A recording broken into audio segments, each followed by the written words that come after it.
Hello, and welcome to Magic Myths and Mayhem, a TTRPG podcast with mostly accurate rules and inconsistent character voices. I'm Alex, your host and GM, and with me are Rowan and Joe. My father will eventually turn up, probably, and I don't know where Purdy went, but you two are my wonderful players. How are you? You know. No, you. Ah. Huh?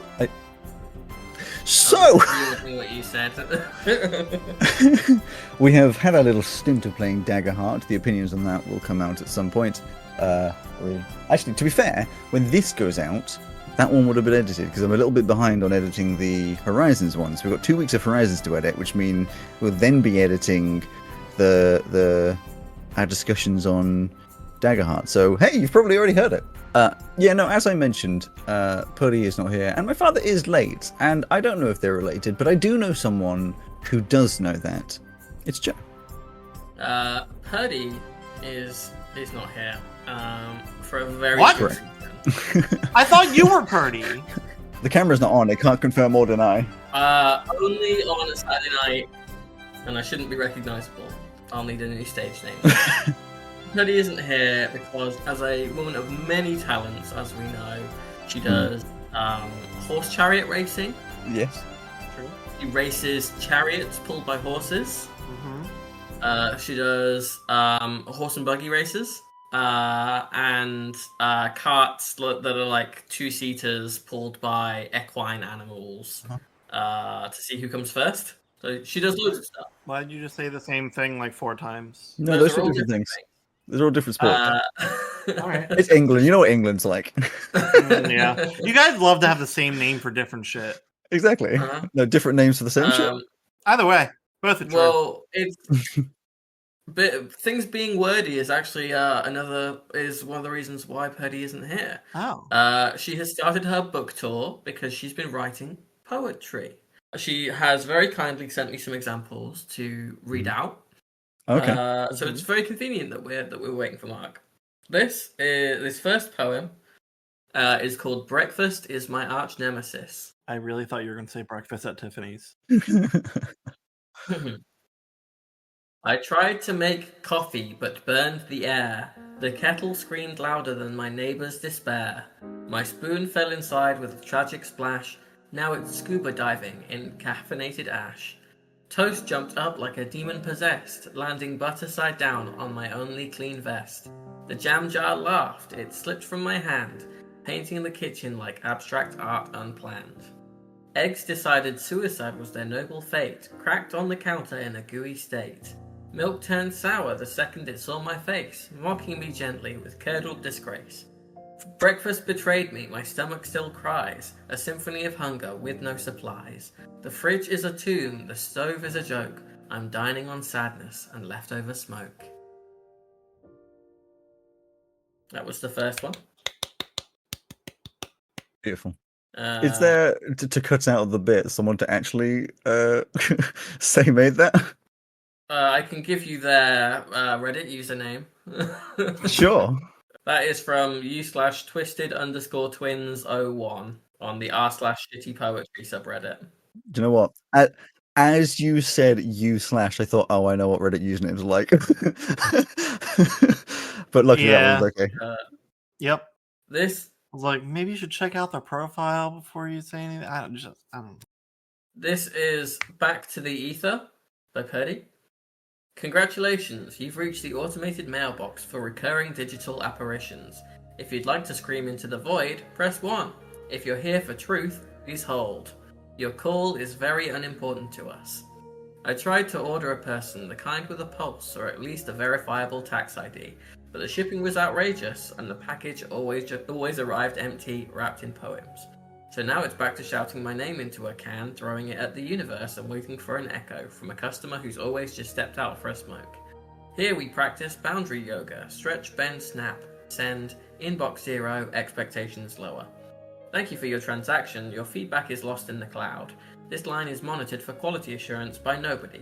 Call again soon or never. It always starts here, it always ends here, your ticket number is void. That was a weird one. What?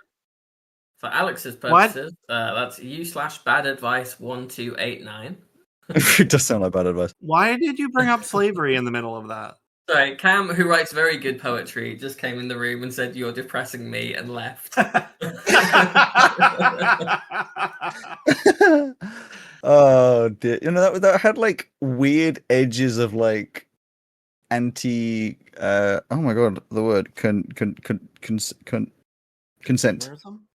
Consumerism. Sorry, that's my own response. I think I paused because like consentism. Consentism? Consentitism? Consentitism. Consentitism? Consentities. Consentitism. Poe's third poem is called "Coffee is Evil." Oh my god. This coffee betrayed me like a fake friend, hot at the start but cold in the end. I sip and gag, what is this crime? Tastes like sadness, regret and wasted time.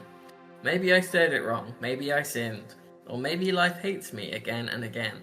The spoon clinks louder than my will to live, all it can offer is bitterness to give. Why do mornings always feel like a joke? Dreams disappear faster than steam or smoke. My toast got burnt, my mood got fried. I swear existence itself has already died. Yet here I sit, pretending to care, writing bad poetry into stale morning air. If hell serves drinks, I know the brew. Cold coffee is proof the devil is true. At least it recognized that it was a bad poem. You know, listen to that like, this is terrible. That's from Twisted_Twins01 again. Oh. A poet, and they might actually know it. Do you think the same twin wrote both of those poems, or is it like the twins took turns? True. We do not have time to go down that rabbit hole. Alright, let's just do the recap, I guess. My dad will miss out. It's fine. I've got more of Purdy's poems. If you no, want. I think we're good. We're okay. No, you know what? I think that's good. I think we're okay. Okay. Well, I mean, everyone, if she's still on tour when this releases, just Google it, see where you can come out, where it comes out to, or if you go on Patreon, Purdy might put up some autographed poems and possibly audio of a reading. I would love for Purdy to put some poems on Patreon, but I know that she'd have all the intention and never do it. I'm gonna play. Got to be honest, a lot of these poems are about food.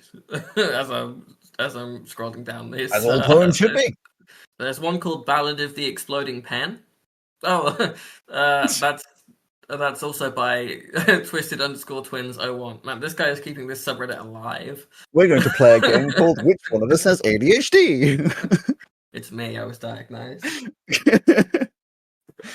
Both of you were, and yet you're still getting those eyes from Rowan.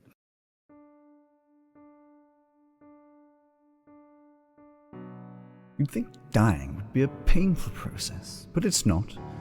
It's more serene than anything. Slightly less so when you take into account the panic of already having died just a few minutes before and desperately trying to escape after having been captured and pinned to the ground, but the death itself is calming. I should give some sort of context, of course. You see, there's this ship crew I spoke to in my restaurant.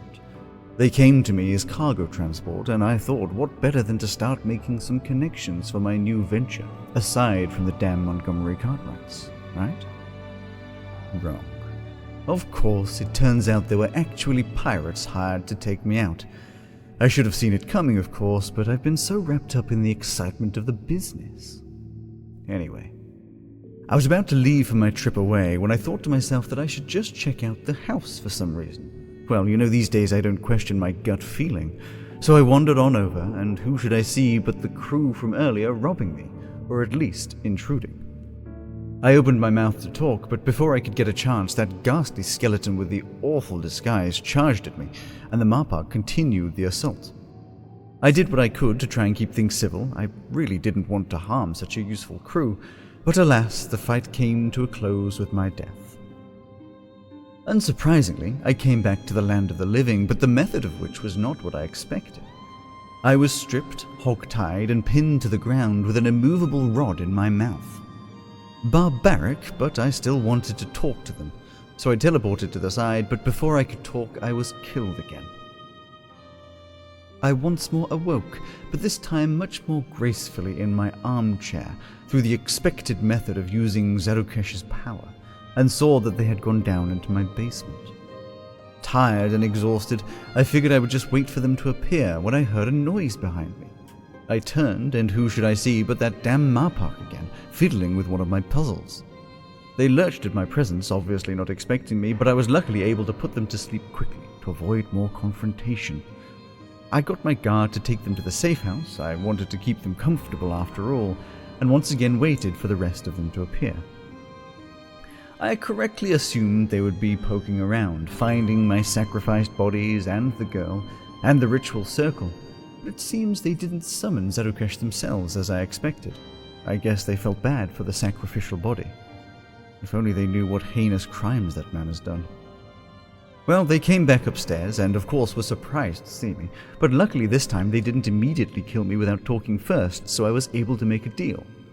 The reason, inevitably, was because I had their friend captive, and they won't be able to find them if they take me out again. But whatever works, works. They confirmed my suspicions that the Montgomery Cartwrights were trying to take me down, and I made a deal to pay them off for more than what they had offered to kill me.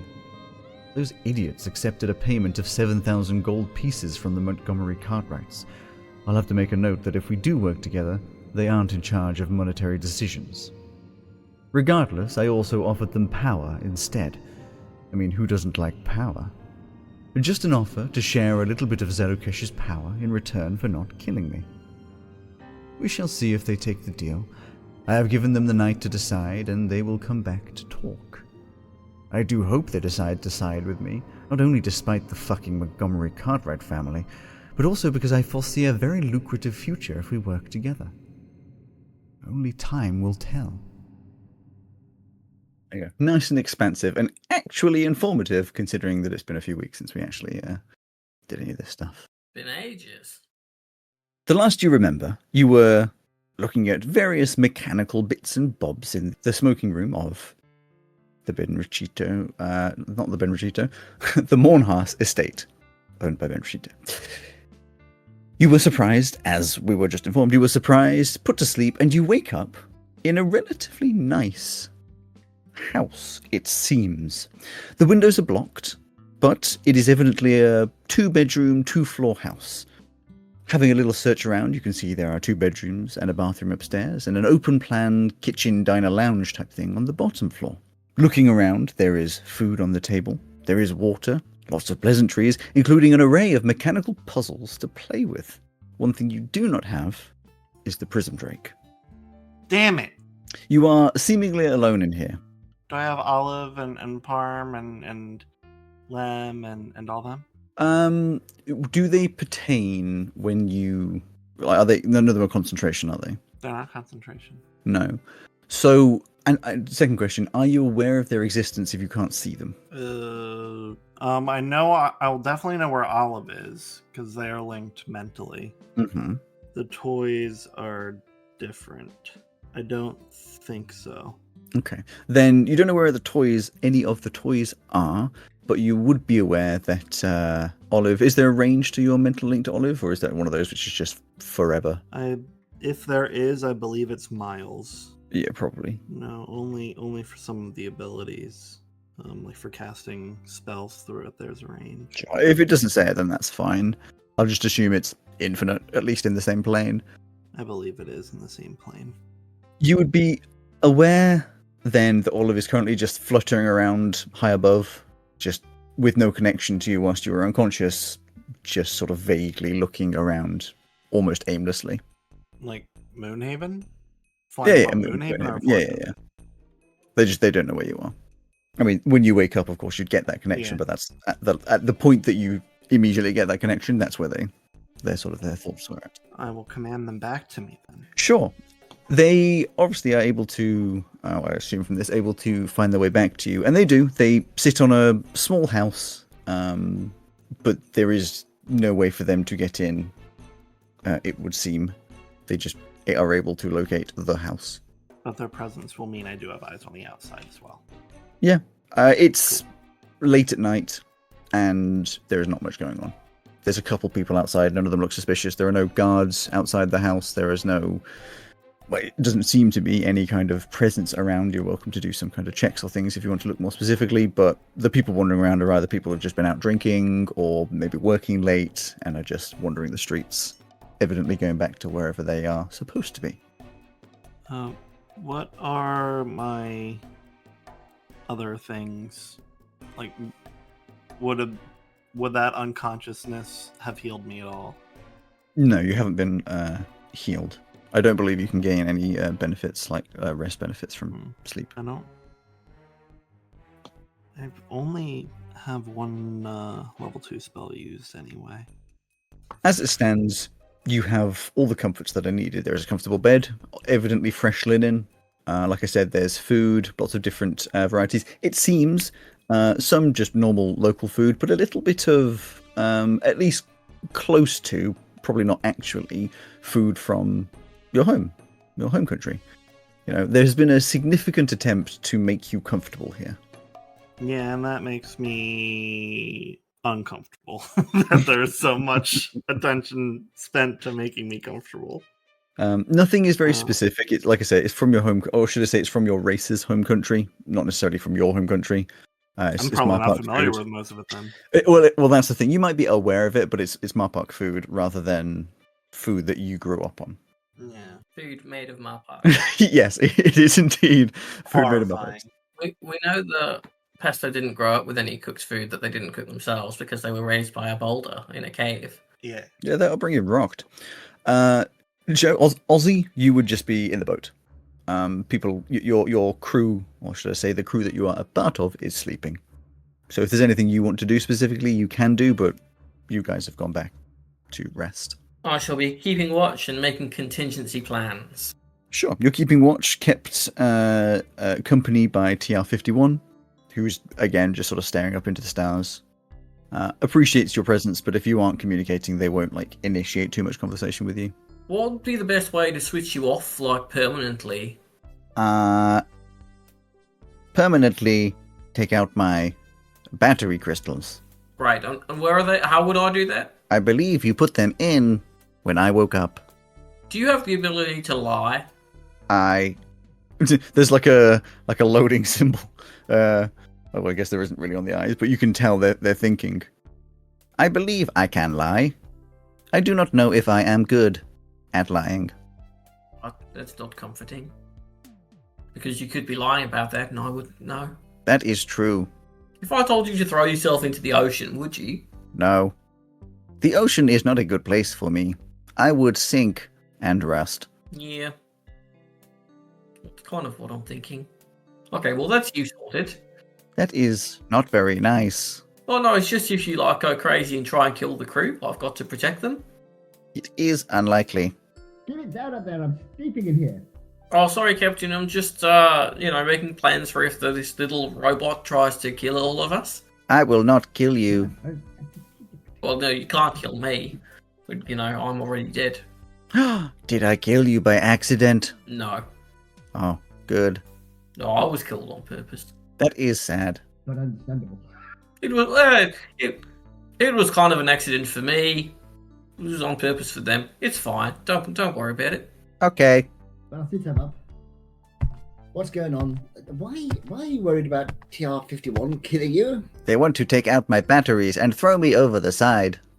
It's just part of my job as the bosun. I've got to make sure that I'm protecting the best interests of the ship and its crew. I've got contingency plans. So, as he's sticking around, it seems, I thought best to know how to deactivate him and make him no longer a problem if he should try and kill all of you. I'm also working on a plan for if that chef fella comes over and we don't want him around anymore. Because it seems like, right, if we kill him, he comes back to life, right? Yes, that's very true. Yes, but that won't matter if we chain him up to large rocks and throw him in the ocean. A great idea. There's no chance he could teleport. I was thinking, yes. Well, no, he'd struggle to do that underwater if we stripped all of his clothes off him.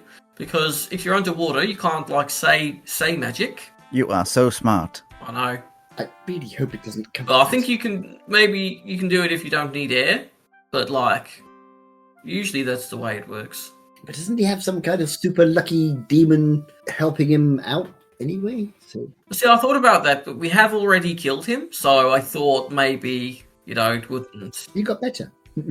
Yeah, well, exactly. But, if he just gets better, it doesn't matter if he's at, the bottom of 100 foot of water. Let's hope we don't have to find out. But I appreciate your thoroughness. Yeah. I mean, I'm working on contingency plans for everyone. I've got one for the pumpkin spice latte. I don't really have one for pesto at the moment, other than just kind of overpowering him physically. I don't really have one for you, seeing as you're the captain. So it's kind of if you tell us to go and do something, and I was like, no, that'd be mutiny, and that's bad.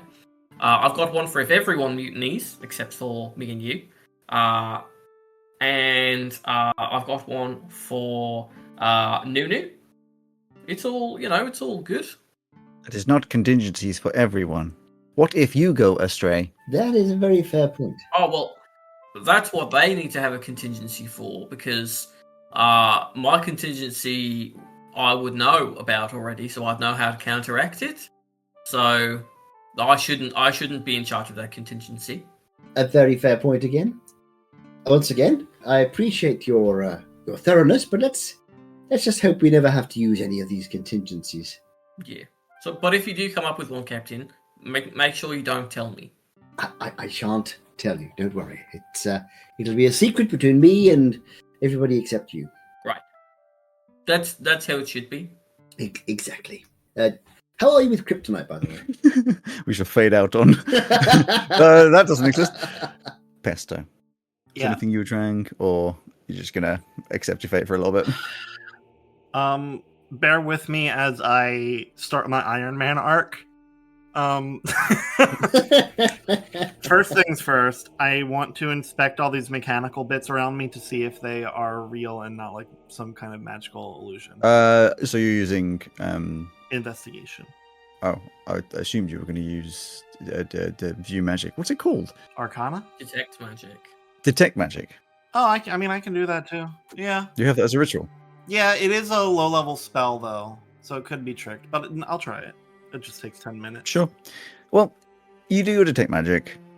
They do not appear to be magical. As you inspect them, give me an investigation as well. 18? They're just like little toys, effectively. They're puzzles in the sense, like, not for kids, but for, like, young adults and adults, really. Some of them are puzzles to sort of take apart and put together. Some appear to be, get the ring off the something. Some of them are more like lock boxes or whatever they're called. Puzzle boxes. Puzzle boxes, yes. There's nothing particularly advanced, nor is there anything with like complex mechanical parts inside of them. Well, good thing my toys don't use complex mechanical parts. That's where the arcaneness comes into it. So I'm going to break down as many of these toys as I can. Sure, they come apart relatively easy. Some of them need force. But a lot of them, the ones that come apart into parts, obviously you can, you fiddle with them a little bit because that's part of the puzzle, keeps you busy. The other ones, like the puzzle boxes, you can get bits off. You'd be aware that for some of them, you'd need to break bits to get them into pieces. That is fine. I can mend, as needed. Sure. I will break them down. I will disanimate the toys where I don't know where they are, and sure spend an hour with these bits and whatever bits I had in my bag, if I have that. Sure.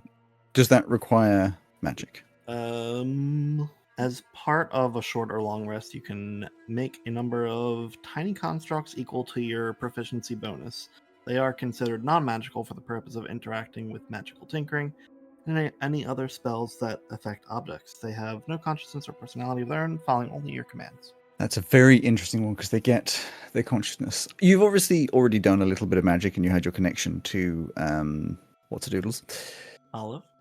What's-a-Doodles, yeah. So you make the toys, but as you're trying to sort of give them that sentience, you get a strong feeling that in here they will become sentient, and that's fine, but they will be wildly hindered and almost as though there's like a anti-magic...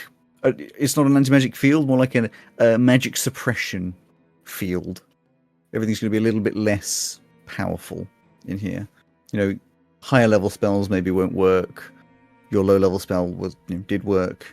They can't do anything that incredible to begin with, so I don't know where that line is. No, which is why, you do make them and they do sort of get up, but I mean, it would take a while for you to make them anyway, so. Takes an hour. Like an hour or so, yeah. Uh, By the time you'd have finished that hour, there would be a clock on the wall. It's maybe 2 a.m. You'd be getting relatively tired, but not like exhausted. then I'm gonna have the toys spread out through the house, and I will also begin looking for any possible way out. Sure. They all spread around and give me 3 investigations for just generally looking around the house. Let's go like downstairs, upstairs, and then a general one. 18, 19, and 26. All very good. There are ways to exit the house in concept, in that there are doors and windows, but all of the windows are blocked up. All of the doors appear to be locked, and at least on your initial assessment, do not seem to want to open. You do not find any hidden hatches, any secret doors, any of those sorts of things. It appears to just be a house with normal openings. There's also no basement. In what way are they blocked up? You can't really tell. Might be the lock. They don't shift or rattle, so if it is a lock, it'll be more significant than just like a single key lock. But they appear to be sealed in some way or another. Is my all-purpose tool capable of shifting into different tools still? Yeah, that would be fine. I don't know what the fucking tool is called. Steven. I want to take off the hinges of the front door. Which, since I'm on the inside, they would be visible, correct? Well, it depends on which way the door turns and what the type of hinges they are. Are you talking about? It would be crazy to have door hinges on the outside. You mean tapping out the pin thing out of the? You can see the hinges. You could fiddle around for a bit. You'd probably need quite a significant amount of strength, so I'm going to get you to roll an athletics to try and get the pins out, because they are effectively like friction wedged into There's not a tool I the hinges. could make to help. Even with a tool, it is, you still, like, the tool gives you pinpoint precision, so it's possible. You would still need strength on top of that to get the hinges out. The pins out of the hinges. Okay. Yes, is that not what I said? You said hinges out, but I know that. Get the pins out of the hinges. 14. They shift. Of the 3 that are on the front door, you get 1.5 out. But as you get those out, you realize that the door still isn't shifted. There's still no movement to it. It almost feels as though these hinges are doing nothing. Can I have Olive fly around the outside to see what's going on? Sure. From the outside, it looks like an empty house with almost identical to what it actually looks like, except as though you hadn't moved anything around.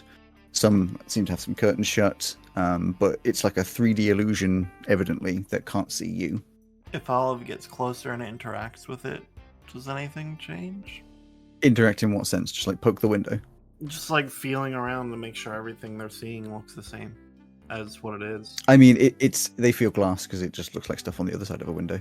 So it looks like a normal window there. So it looks like an empty house. That's what it looks like. It doesn't look strange in any way. It just looks like a normal window through which Olive can see a normal house. But obviously, you know that's not true because you'd be standing at the same window, and the window is blocked from your side. So, and they would be able to see you. So it's just like they'll spit acid at it then.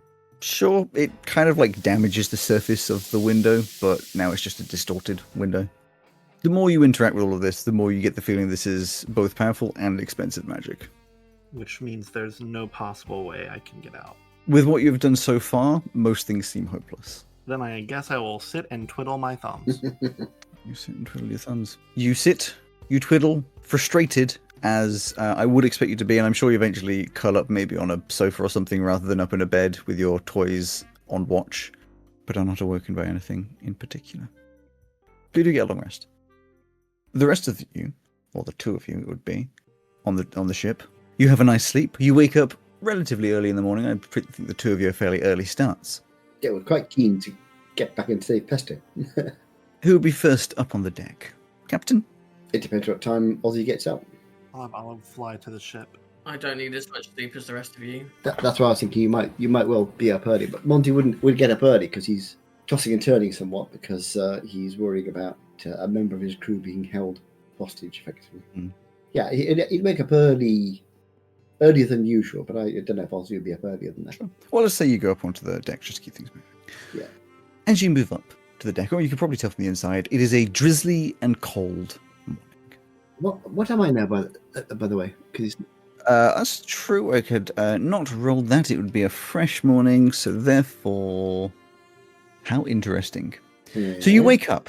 You are short-ish, maybe just under 5 foot. You probably have like a little marker on the wall so you can work out how tall you are each day. Yeah. You're 4'9". And you look in the mirror and immediately, oh, you're a dwarf, but a very interesting looking dwarf. You're a dwarf with cybernetically enhanced parts. A bit of half of your face is metallic, one of your arms appears to be metal, both your legs are metal. You have a vague knowledge of history, you're well educated, so you know, of course, the Kugaronian dwarves had this whole cybernetic enhancement for the war, so evidently you are something similar to that. Cybernetically enhanced dwarf. Yes, of course you don't get the benefits of any of that, you just... No, just don't like it. You go up onto the deck and you are met, or should I say, the first thing that you see is a figure crouched over Pumpkin Spice Latte, scratching his belly. Evidently, Pumpkin is happy with this arrangement as their tongue is flopped out onto the floor and they're making an odd purring type of noise that you've heard before with Niffy's interactions. So, no damage or pain. This figure is wearing a long cloak, hood over their head, evidently trying to hide their face from the public, and soaked by the drizzling rain, but as soon as they notice or hear you walking up to the deck, they stand and take the hood down, evidently not hiding this from you. You see a very handsome tiefling, fit in body, but evidently slightly advanced in age. Immediately, you recognize this man as the unmistakable face of Edgar Montgomery Cartwright, but from everything you've seen, he should be a rotund, blubbering old man, which this figure is not. He looks at you with surprisingly kind eyes and speaks. Says, "Good morning, my friend. I appreciate I'm probably one of the last people you'd expect to see on this dreary morning, but I assure you, I come here with no ill intent." And at this point, you also see Olive, Pesto's homunculus, sort of just flutter in and circles around overhead. Well, Mr. Montgomery Cartwright, The very same. I'm more than a little surprised to see you on our humble ship. How can we help you today? Well, I believe, if I am informed correctly, you find yourself in a bit of an odd position, with my family telling you to take out Mr. Morn Haas, and inevitably Ben Rachito making a counteroffer. Would I be correct? Yes, you have hit the nail squarely on the nose. Well, I'm here to assure you that firstly, if you take any deals with Ben Rachito, you will suffer no harm from the Montgomery Cartwright family. You need not know the details, but I am rather invested in seeing my wife fall from her self-created pedestal, and this will only help my plight. Hey, Captain, who are you talking to? Oh my god, we've got an intruder. No. Draw the weapon. No. Put it away. No, friend. Down, Ozzy, down. I just thought you'd like to know that Olive's circling the ship. I apologize for the surprise. This is Mr. Montgomery Cartwright. I don't know if you recognize him. Edgar, please. Oh, that's very, very kind. Please call me Monty. I've never seen this man before in my life or my death. I don't know why I'd recognise him. He's let's just say in some areas quite famous, very wealthy, and apparently quite nice. I hope you don't mind me saying, Edgar, but I'm slightly surprised. I had gained the impression that you're rather more, shall we say, acerbic than you appear to be. Moronic. Well, yes. I thought you were one of those people that guy wants us to kill or something. I am aware that my public persona intentionally is that of a rather more bumbling buffoon, which is useful in its spaces. So it is a unique opportunity for you to see me like this. I'm put into a position to try and trust you. You could, of course, tell people. I'm not sure they'd believe you, but I think we have mutual benefit to this situation. Well, absolutely. I do appreciate your trusting us with this, and I hope we can. Of course, in your position, you could make life either very difficult or very easy for us. So we are more than happy to converse. Do not mistake my intentions for my wife's. I do not plan to make life difficult for you. I will not be involved in whatever you do. I am not here to save you. I am not here to help you. I am merely stating that if you do not do as the Montgomery Cartwright family has asked you to, it will not come as a problem to you. That is interesting. I would suggest you take whatever deal is being given by Mr. Mournhass, unless, of course, it is to the detriment of yourself. He is focused and single-minded, but I do not believe any problem for this world. Certainly given us something to think about, Edgar. Gosh. Can I ask, though, if you're not going to get involved and we were to take this deal with this Ben, would your wife and or rather large resources of your company be turned against us? Unlikely. I would be able to stop anything that would come your way, but in the most respectful way, you are small fish. Yes, we like to stay off the radar of the larger, pointy-teethed variety of fish, so... I would say it is not about staying off the radar so much as there are not many of the higher position in my family that would care for you. The only reason I am here is because I see a positive of you actively working against my family. I had more or less come to the conclusion that since one of our crewmates is, shall we say, welfare, rather rests on us accepting this deal, and the deal doesn't appear to have any... Well, the only detriment to this deal would be a negative, as it were, effect on our reputation with your family. Then I believe that I'm inclined to accept the deal. Do not worry, your reputation will not be besmirched. I do not believe there is much of one anyway. Well, thank you very much indeed. And of course, if we can be of any assistance to you at any point in the future, don't forget our names. I think it is unlikely we will meet again anytime soon, but if I think of something that could be done, I may call upon you. Well, jolly good. Thank you. A most unexpected start to my day. Have you had breakfast, by the way? Would you care to have a cup of coffee or something? It is a kind offer, but I must be getting back. Very well. Yes, well, don't let us detain you, of course. Yes, nice to meet you. Farewell. And they step down off your gangplank, walk down the pier, and you can see as they walk down the pier, there's this very uneventful, almost animation of them expanding out into this big ballooned buffoon as they get over towards some guards standing by a carriage, and you hear this vague as they get into the carriage and trot off. Well, I have to say that's one of the most peculiar starts to the day I've ever had. Olive flies down and lands in front of the captain. Ah, now, here's someone I recognize. Hello? He says, somebody in there looking at me. Wave your little hands if they are. Cleans his face. Pesto. Hopefully that's you there. Are you okay? I mean, wave your hands if you're okay, and tap your feet if you're not. Olive does have a personality of their own. They're not controlled by me. Are they not? I thought you would. No, I can see, but I do not control. I don't know that. Yeah. I would imagine they wave their hands anyway. Yeah. Good. Well, we are on our way back, and hopefully we'll be reunited with you fairly soon. So keep your chin up. They'll tell you to follow. They're beckoning. Oh, okay. Yes, I'm Ozzy. Looks like we've got somewhere to go. Aye. TR-51, whatever your name is. Hello. Could you look after the ship for us? By which I mean, don't touch anything. Just stay where you are. I cannot fly.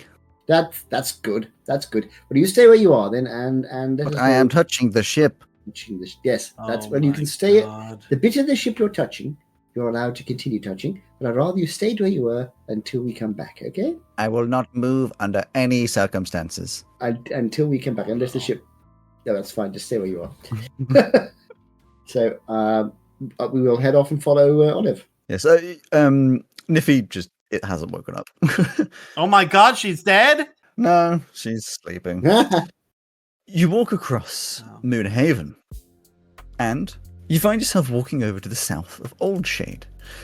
You walk into the more residential area, into a very non-specific little corner, little cul-de-sac, and Olive stops at a house. Barf acid on it. Yeah, you can see this house is perfectly normal, apart from slight damage from acid at some point, but as you look in the window, it's just an empty house. There's nothing in there. Olive will try to pull on the handle. I will attempt to open the door. Doesn't even budge. Doesn't shift. I'll hammer on the door. Hello? So you do hear the noise of that and the muffled voice of your captain. I'll bang on the inside in response. There's a bang back. Hello? Hello, door. Olive wants me to come and say hello to you for some reason. Yes, Pesto. The asshole trapped me. That's funny. We have a friend called. Oh, I see. You're behind the door. Oh, I see. Yes. Oh, hello, Pesto. Oh, you're.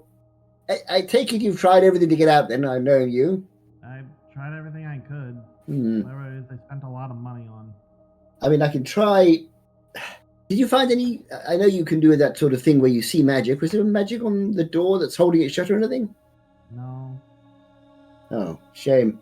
If there was, I could try dispelling it, but. Well, it's just a mundane door. It's not. It just looks that way.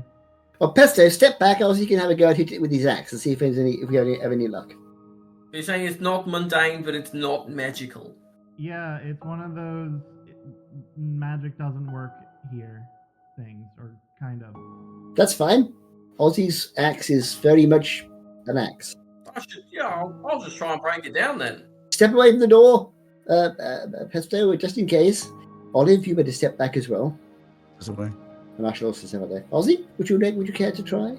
I'll start trying to bash it down with my adamantine war pick. Yes. Could you make me a dexterity saving throw, please? Uh-oh.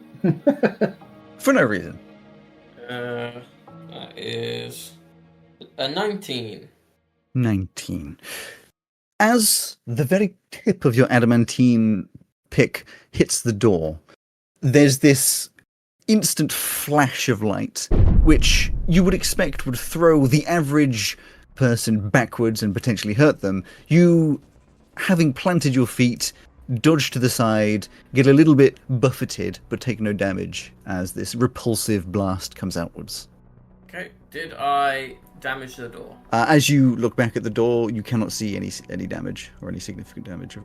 It is a wooden door, so there are like little marks and things. They could be natural, but there's nothing significant from you having hit it. Right.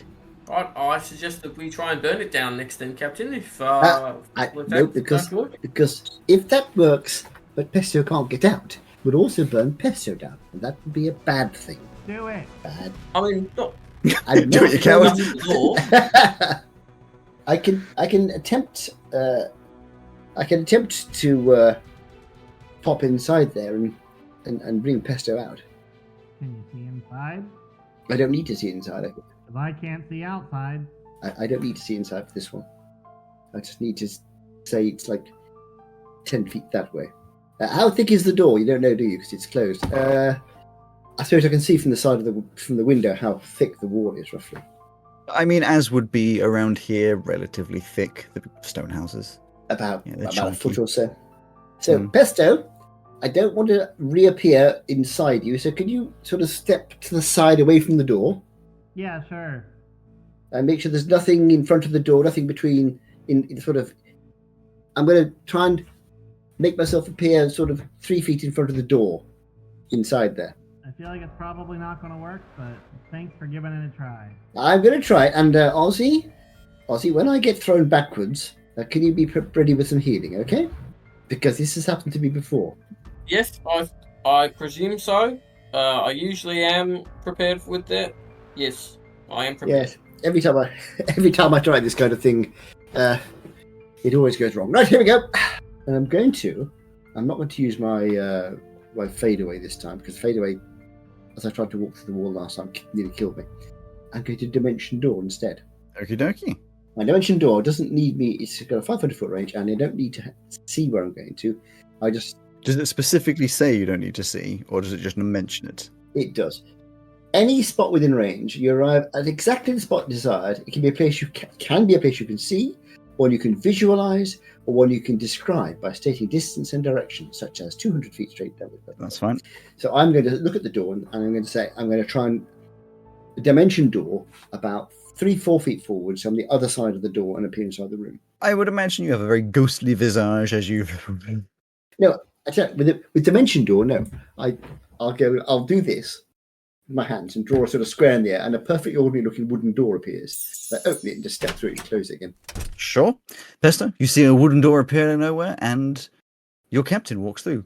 Oh, that was a big spell, wasn't it? It's 4th level. Why? Oh, I didn't know you were going to be using a spell to do it. That might be a problem. You are now inside. It is a relatively nice house, just like a small-ish house, couple bedrooms maybe. You're in a nice open dining room, kitchen, lounge type area at the base. It's covered in trash. It's covered in trash apparently, but evidently there is food and things around. Did you touch any of the food, or are you really hungry? No. Then there's food untouched around. Ooh. And I presume I see Pesto as well. Oh yes, yeah, you see Pesto standing in front of you. Ah, Pesto, good to see you. Are you all right?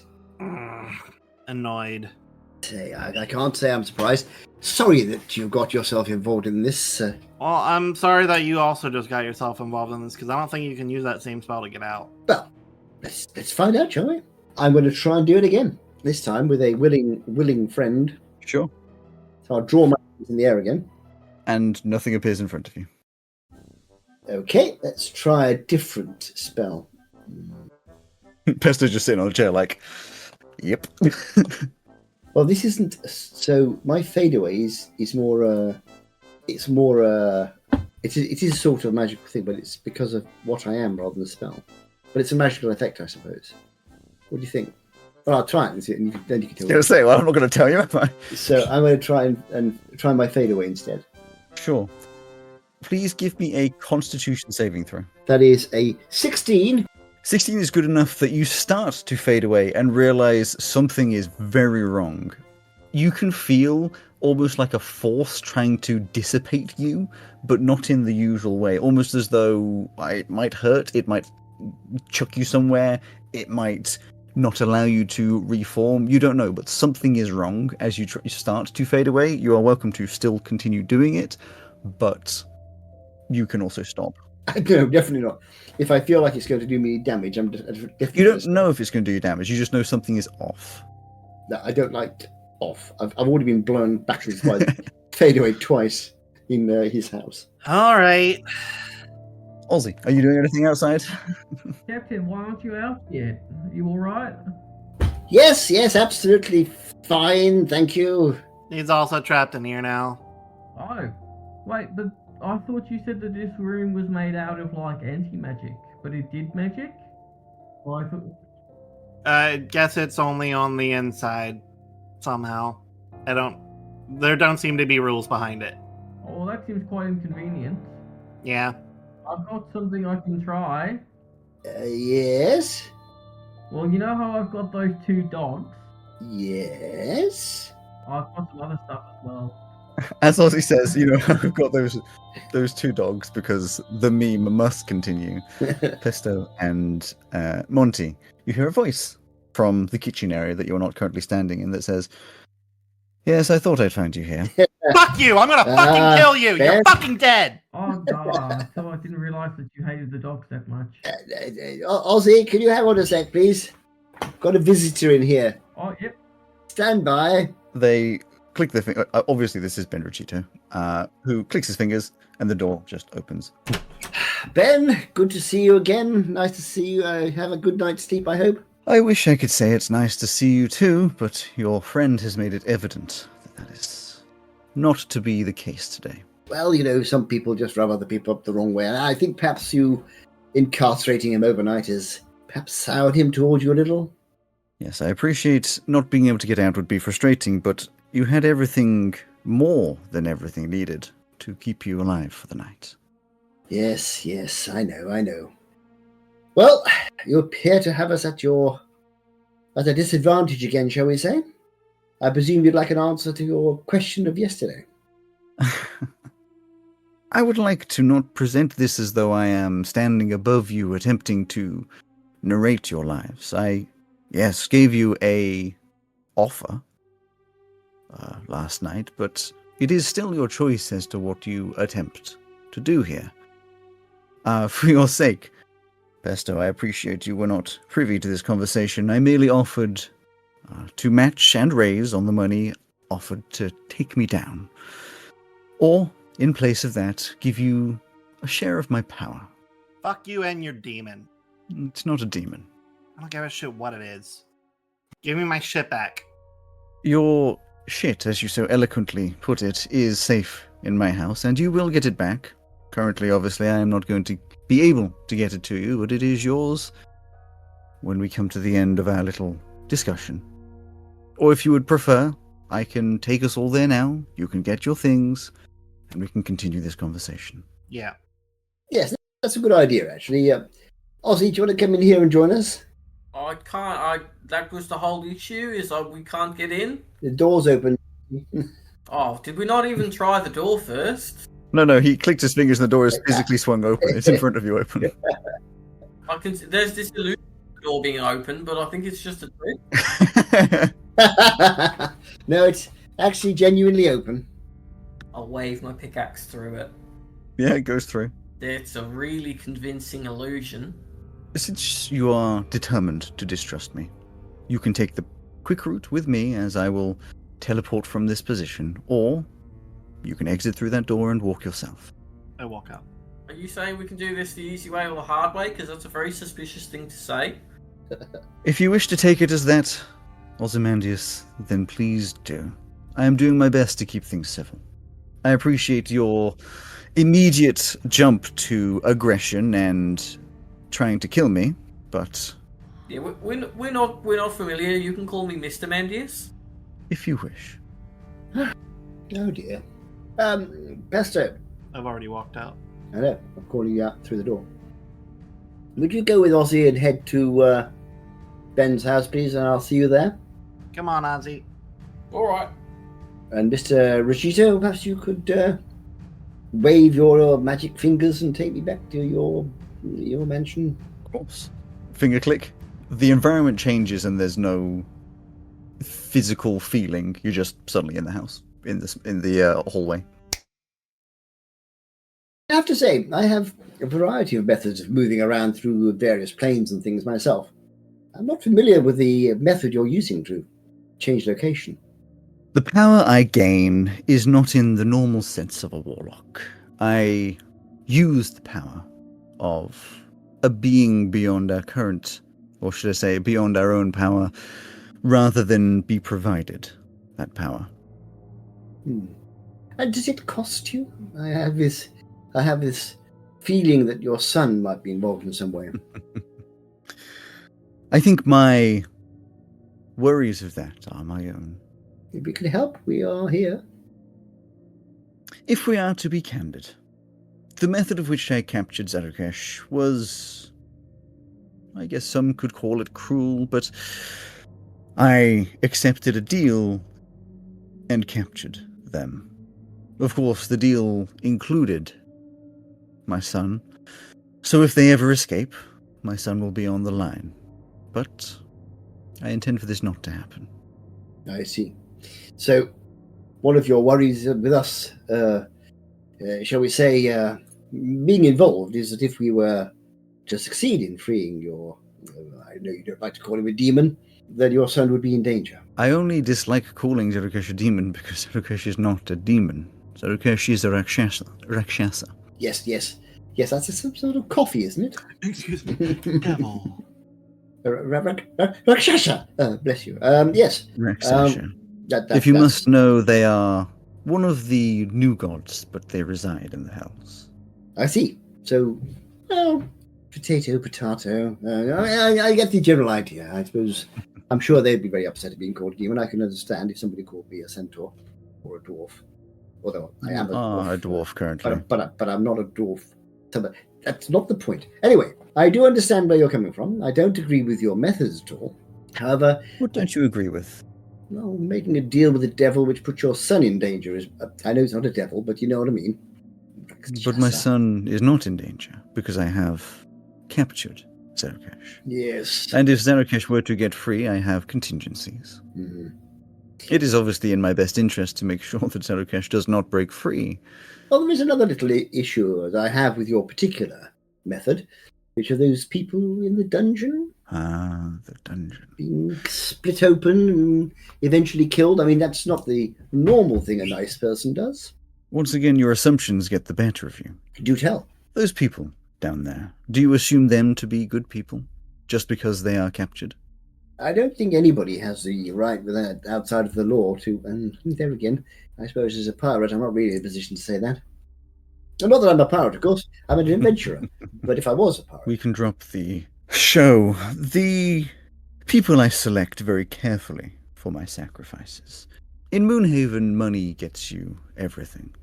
From simply buying things as the usual person would, to paying off, to gaining power, and in some cases, avoiding consequences for rather nefarious actions.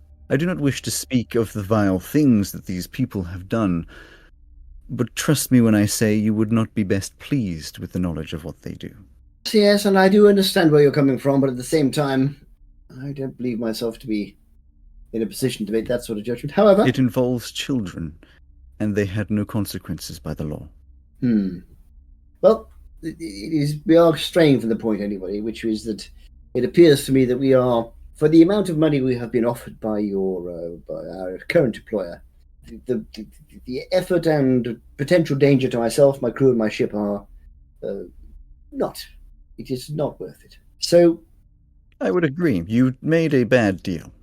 Exactly. We didn't know it at the time, but I assumed we'd find you had some sort of lucky magic or rabbit's foot or something, which we'd take away and everyone would go home happy. Well, as it is, you, I have to say, unfortunately have been killed a couple of times.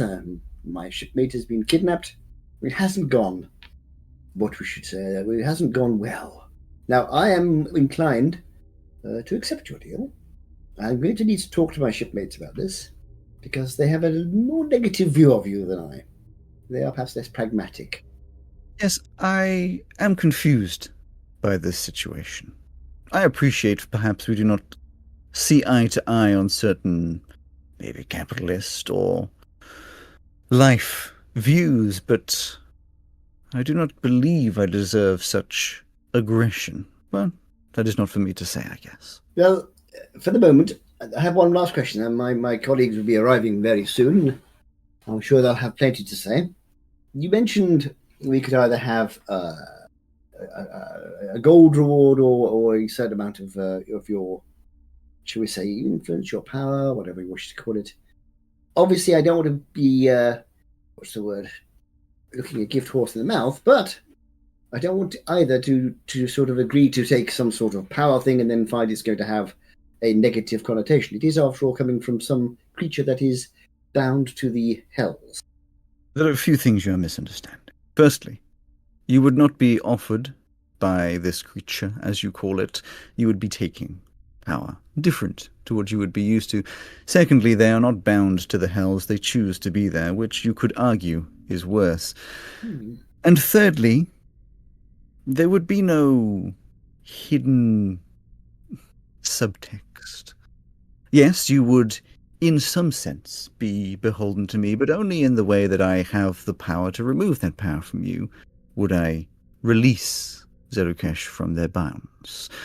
You know I am not planning on doing this, so this power would be yours. I may ask to make deals with you as we have common interests, but they would be separate. Understood. I have no plans to use this power as blackmail, nor do I have any control over you mentally, physically, merely just the ability to take away that power, which, as I stated, is very against my own wants. Understood. I believe I understand where you're coming from. Now, do you have any of that excellent whiskey we had last time we were here? We'll have a little glass while we're waiting. I know it's a little early in the day, but I don't get much chance to drink that stuff nowadays. You're welcome to. I can get the staff to make a breakfast if you wish. But you know what? I haven't had a chance to have breakfast yet. Why not? Then please. Perhaps make it up for the three of us, although I don't know what Ozzy... If Ozzy actually eats anything, I'm not quite sure.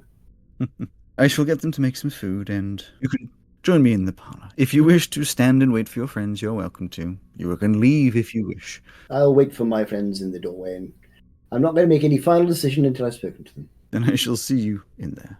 And they wander off into the house. And I'll go and stand near the front door and lean on the front door. About 5 minutes in, a rather smartly dressed tiefling, not the same one from earlier, walks through wearing, butler's outfit with a little silver tray and a small glass of whiskey. Oh, haha! I say. Thank you very much. Which is handed to you, and then maybe another 25 minutes later, Pesto and Ozzy. Did you want to have discussions on this walk, if we are to reverse time, or do you want to just skip across to getting there? I would have told Pesto about my contingency plan for Benedicto. Oh, actually tell me about the contingency plan. I'm interested in. I'm interested in it. It's just what I was saying earlier about tying him up to some heavy rocks and throwing him in the ocean. And then I would fill you in on everything that you had missed from last time. Oh, okay. Just from the recap. For more context, down in the basement, there was a torture room. They found a dead body with lots of very ritualistic cuts on it. There was 3 cages. One had 2 more bodies, one unmoving, one breathing but unconscious with the same cuts on them. A cage was empty, and the other cage had a sleeping child just in the center. It was locked, and they were very confused by that. And then a big room had a massive ritual circle, and they've stolen a book that has the ritual to call Sadokesh. It had a person in the middle chained to the ground who had these cuts and scars on them, who said, "Please help me," and then fell unconscious. And they decided that they weren't sure where Zarokesh fits into all of this, whether it is actually those creatures pretending, the humanoid pretending to die or whatever. So they just decided to leave it and go off back upstairs. Okay. As we approach the house, I form a little ball of fire in my hand, look like I'm getting ready to throw it. Like the if you've seen the Banksy Street, yeah, just you make a Molotov. In fact, knowing Pesto, you don't make a ball of fire; you just make a Molotov. Yeah, I just make a Molotov. Yeah. and through the front window, Captain, you see Pesto making a Molotov. Oh dear! I'll open the front door and say, "Hello, chaps." Hi. You're in the way, Captain. Get out of the way. I think we need to have a little chat before we start burning places down. Fine. I think in that entrance area there's some seats. I can't remember. I don't want to go into the parlour yet. I mean, we know the house. It's a large area. You can we know the house really well because we went all over Yes. it. So we'll just go into one of the lounge rooms where there's some seats. Well, so the parlour is where you've been told to meet. There is the dining room, which would supposedly be free. There is the smoking room. Smoking room. Over on the you can go over to the smoking room. Smoking room sounds like It's a good idea. open. It was obviously sealed at one point, but it is now open. So you'll pop in there. Take a seat, chaps. We need to have a chat about what we're going to do. I'll stand. By the way, this is jolly nice scotch. You'll stand. Fair enough. That's entirely your choice. Now, first of all, did Ozzy bring you up to date on our visitor this morning? Yeah. So, what we managed to do is get ourselves in the middle between the Montgomery Cartwrights, who are apparently split in half, but how are massively powerful and very, very rich, and Ben What's-His-Face, who has he doesn't like to call it this, a demon, at his beck and call. Nothing says which is the ruling family other than naming one and going whatever the other one's called. Yeah, exactly, yeah. But it does help, of course, that we know the bunch of Montgomery Cartwright. I know. It's very funny to me. It's Ben Rashida, I know, Ben Rashida. Mournhouse. What? Montgomery Cartwright and Mournhouse. Mournhouse? Mourn-Haas. That's Ben Rachito Mournhouse, the fifth. Oh, fourth. Ben Rashida, Mournhouse. Mournhouse. Yeah, but yeah. Flaming Hot Cheetos number 5. Flaming lost. So, we are caught between the two of them, and the money we're being offered, I believe, is not worth the risk of attempting to take down Ben Rachito. He obviously has far more power than he has demonstrated so far. And we have no particular interest in taking him down. He hasn't actually done us any serious harm. We killed him twice. When you did take one of the crew hostage, and he's He got did? like a torture thing downstairs. I thought you He didn't did. like that sort of thing, Captain. I don't, but I don't believe in this particular case. If I thought we could right that wrong without actually all getting slaughtered, then I would potentially do something about it. But I believe we are, to coin a phrase, out of our pay grade here. I propose, since the Montgomery Cartwrights don't seem to be going to be taking any direct action against us if we don't fulfill our contract, and Ben Rashito is offering us rewards if we don't fulfill the contract. It seems to me that since our position as pirates is gain, we gain. Captain, why are you a pirate? Because I hate adventurers, and I intend eventually to have a serious word with some of the people at the top of the Adventurers Guild. And in the meantime, I need to make money. For me, it's because it's the way that we can have the most freedom to do whatever we want. And everything this motherfucker has done ever since we've met him goes directly against that. Agreed. He took away my freedom by imprisoning me. He's taken away the people's freedom down there by imprisoning them, despite what they've done. And you know what? That rubbed me the wrong fucking way. I don't disagree. But I also don't believe we can do anything about it. Oh, we could just leave. True. But since we have the opportunity of making a profit out of it, pragmatically, but I'm not going to agree to anything until we've had a discussion. Okay, so has someone sent a message to Niffy so that she can come and be part of the discussion? I'll have a chat with her before we make the final decision, don't worry. Cool. I don't know how, don't worry about that. Frankly, I don't want anything he's willingly going to give us. Okay, I'll see.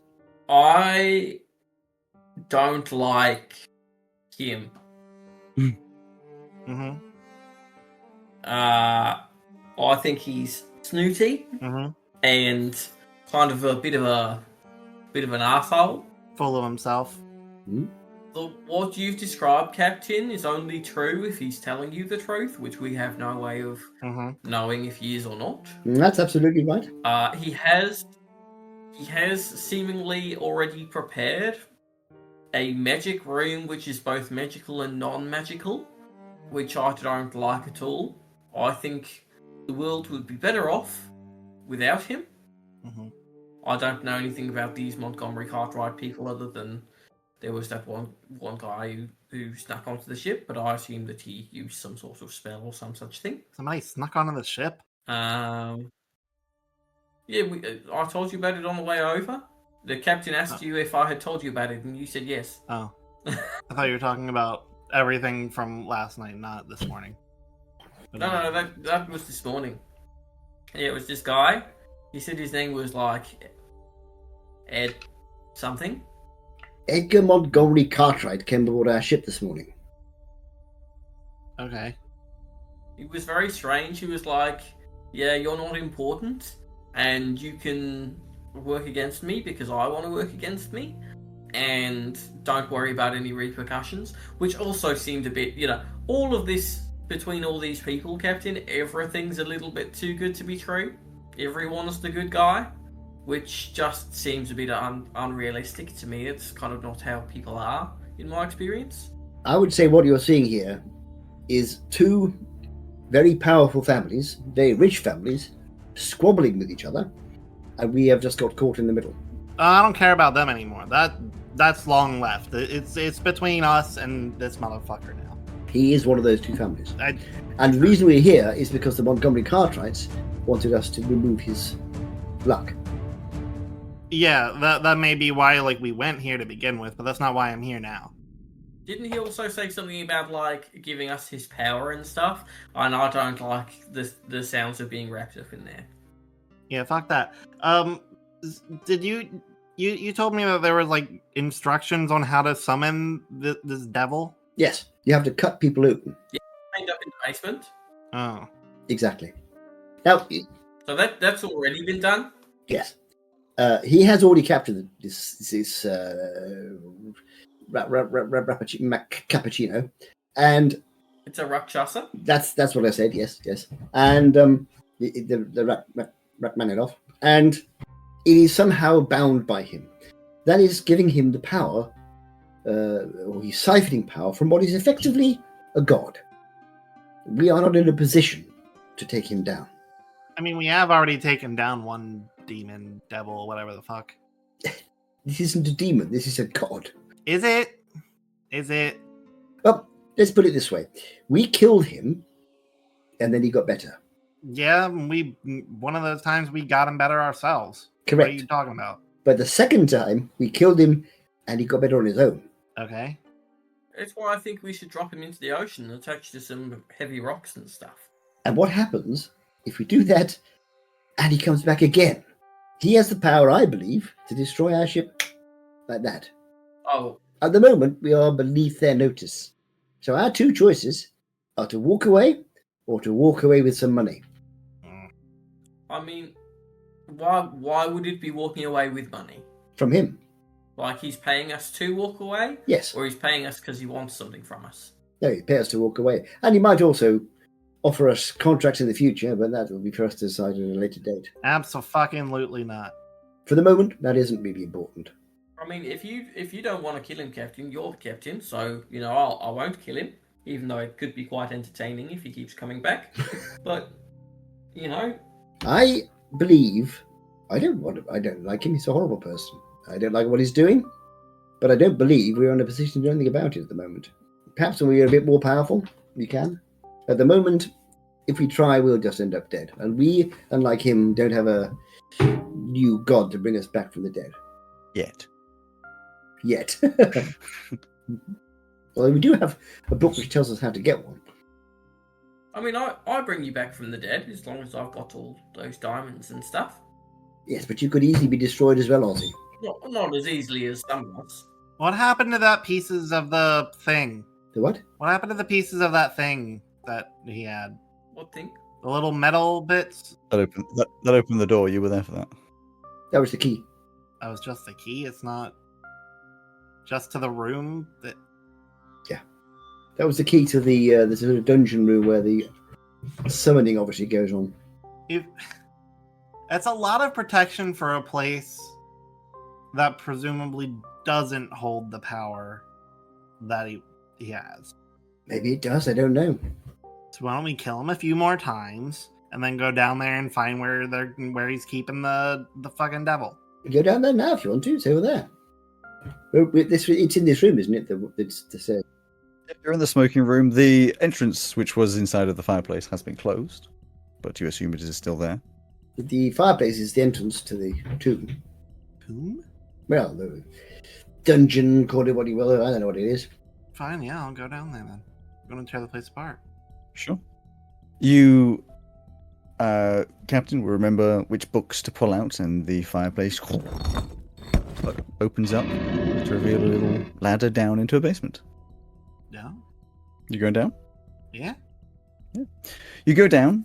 I don't know if the rest are joining you, and you enter into a fairly large rectangular room, which, as I said before, it's a big stone room. I don't remember the exact dimensions because I don't have it open now, but it's about 20 foot by 30 or 40 foot. And it has a couple of racks on it, as in the torture racks. It has a couple of shelves with all sorts of liquids and bottles and things on. There's a few barrels. There was a coffin or two in there. One was sealed, but you can see that it has recently been broken open. And on the south, there is a door, which has, it's a big stone door, and instead of a normal door handle, it has sticking out the center a hand that's sort of reaching out as though for like a handshake, like a clawed hand. What's this? What's this about? You have to hold the hand. I can't remember. The captain remember, but I can't remember because it's been a few weeks. Well, you went through a big fuss to work out that you hold it and twist it. Yeah. And I remember the other one nearly ripped my hand off because I did the wrong thing. I should have pushed or I should have pulled or something. I can't remember. So this one, I just do it. I just take the hand and twist it. Yeah, you twist it. It puts the pressure on your hand, which scared you last time, but it just, as a doorknob, just opens up. You enter into a corridor which has on the south side 3 cage doors. You can see in the easternmost there are 2 bodies. Both have these sacrificial lines on them. One appears to be breathing, the other does not. They're just sort of in the corner in the shadows. The central cage the door is open and there's nothing in there. And the third, slightly larger one, you can see sat in the center on a little sort of pedestal stone plinth type thing is just a young child, a little girl, seemingly preserved in death. You haven't gone in to look, but they look dead, but they also look perfectly preserved.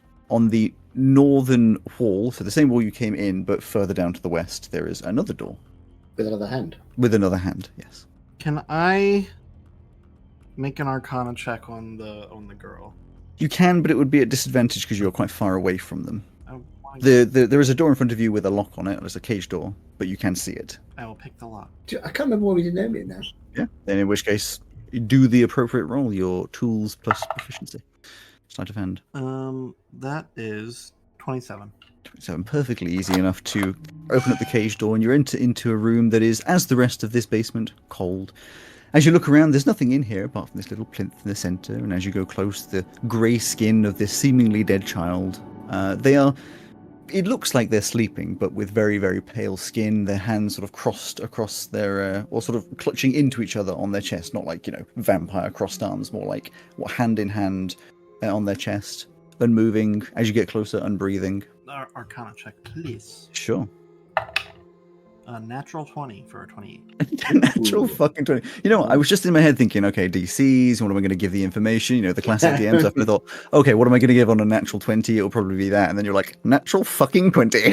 That's nice to be nice. There's not a lot you can tell from this, but the natural 20 will give you, as you look at it, you recognize a certain edge of magic to this, that this is a container. But not a container as in like a pot. It is more a planar container, let's call it. A soul jar, per se? You don't know what would be inside it, whether it's holding a soul, whether it's holding a person, a being, a beast, or something, but it seems to be some kind of vessel. Would I know how to open said vessel? Not with just the Arcana. The problem you'll have at this point is you don't really know what it is. You know it's a vessel, but you don't know what it's holding, any other information. So you can give me something like vaguely, like some rolls and stuff to try and do something, but you would know it is the very definition of a long shot. We live for the long shots. Then roll me. Well, first things first, give me another Arcana. 26. Pretty good. Then please, can you roll me... In fact, each of you roll me, just because I want 3 of them and it's fun if you're all involved, each of you roll me a d12. D12? Yes. Nope, we can back apart now. I'm going to roll only my hope die. 5. That is cocked. 5. 10. Okay. That's a nat 20, baby. A mechanic I've never used. I was adding them all together and setting a DC. Because of that natural 20 as well earlier, I don't want to strip you of that particularly. You focus in, looking at the markings, getting out some scriptures you have. Oh, I've got some old books on this inside my bag. And you reach in, and one of them, you're like, okay, this might be to do this. And eventually you take a few minutes to nail down you're pretty damn sure that this girl's body, preserved girl's body, is being used like a cage. It's a prison for some dark being, something infernal. But the weirdest thing, and I'll give you the choice of continuing to try and release or not, you hear a singular noise from within as you're sort of inspecting, sort of in your own brain. You hear a singular noise, the strangest and oddest thing you would never expected to hear. It's the strum of a banjo. Holy fuck. Yeah! Crack it! The meta-knowledge.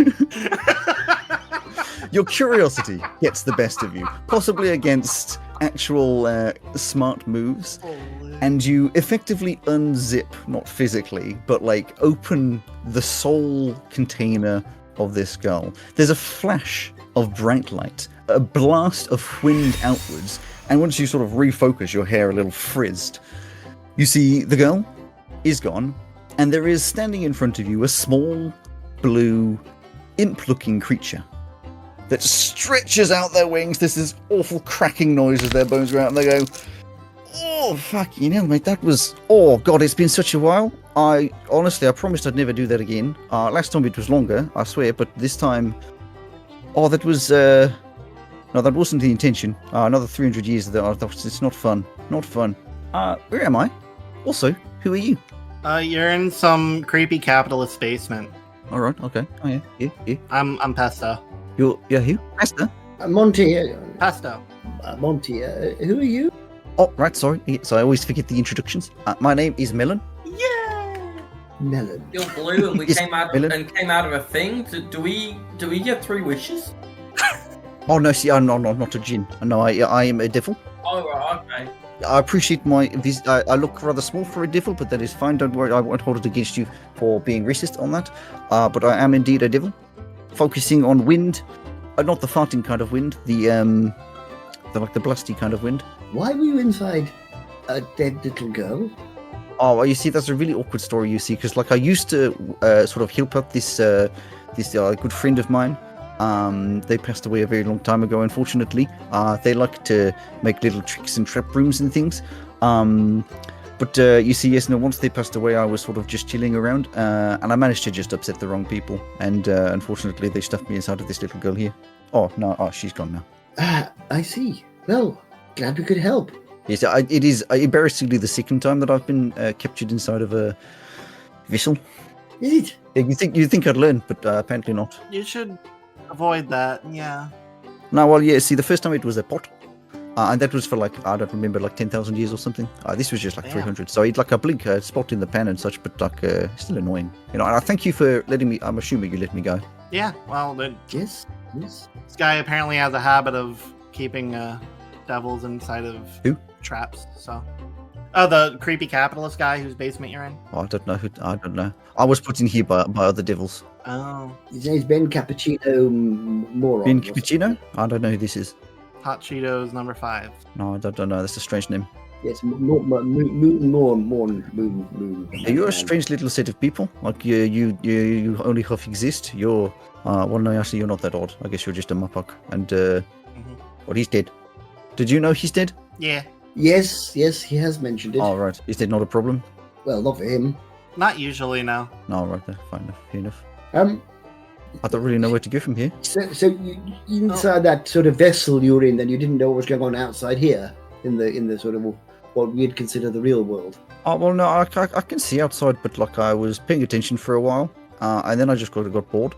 Next time I looked out, I was in this room. So Oh. I see. Do you I know see. how Okay. to open other soul cage things? Depends on the cage.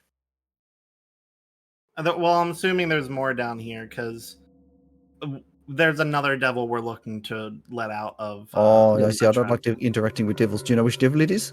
It's not a red devil. He's a frappuccino. Frappuccino? Zarathustra? Something like that? I don't know what these are. That must be new stuff to me. Starts with a Z. It's a Rakshasa. Oh, Rakshasa. That's the No, I'm one. not touching That's that. No, thank you. No, I'm Okay. alright, thank you. Wait, you saying a Rakshasa got trapped? Mm-hmm. Yes. Oh, that's quite a feat, you know. They are very powerful, are they? Oh yeah, you could say they're very powerful. There's a whole book that tells you how to do it. It's just like following a recipe.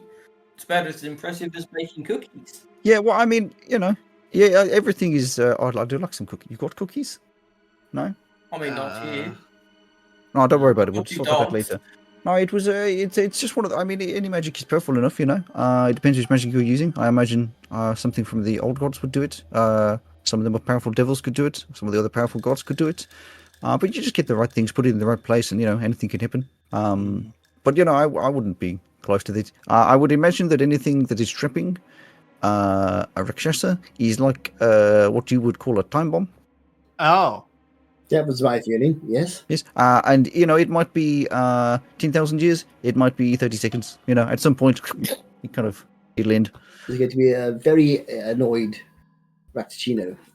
Yes, I would be quite annoyed, Rakshasa. They'd probably just attack whatever's in front of them at the point that they get released, because they're not exactly, smart. Well, I mean, they're actually extremely smart, like some of the smartest beings. But they get quite annoyed. But then again, most people get annoyed and trapped. You're quite lucky that I'm nice, you see, because otherwise I could have attacked you.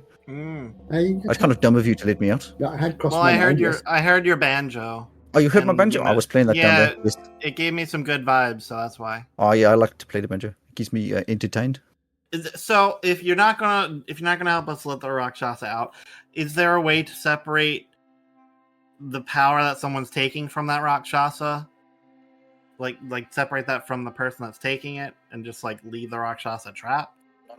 I'm afraid. I don't think I'm going to be too helpful to you here. I could. I obviously owe you one here, so I could do a little something. But no, I would imagine that in that case, if you tried that, there would be some kind of volatile reaction, a risk of Rakshasa escaping, or just pissing off whoever you're trying to separate power from, and they're probably quite powerful if they're taking it from a Rakshasa. So I wouldn't mess with that, particularly. I mean, they will eventually just die.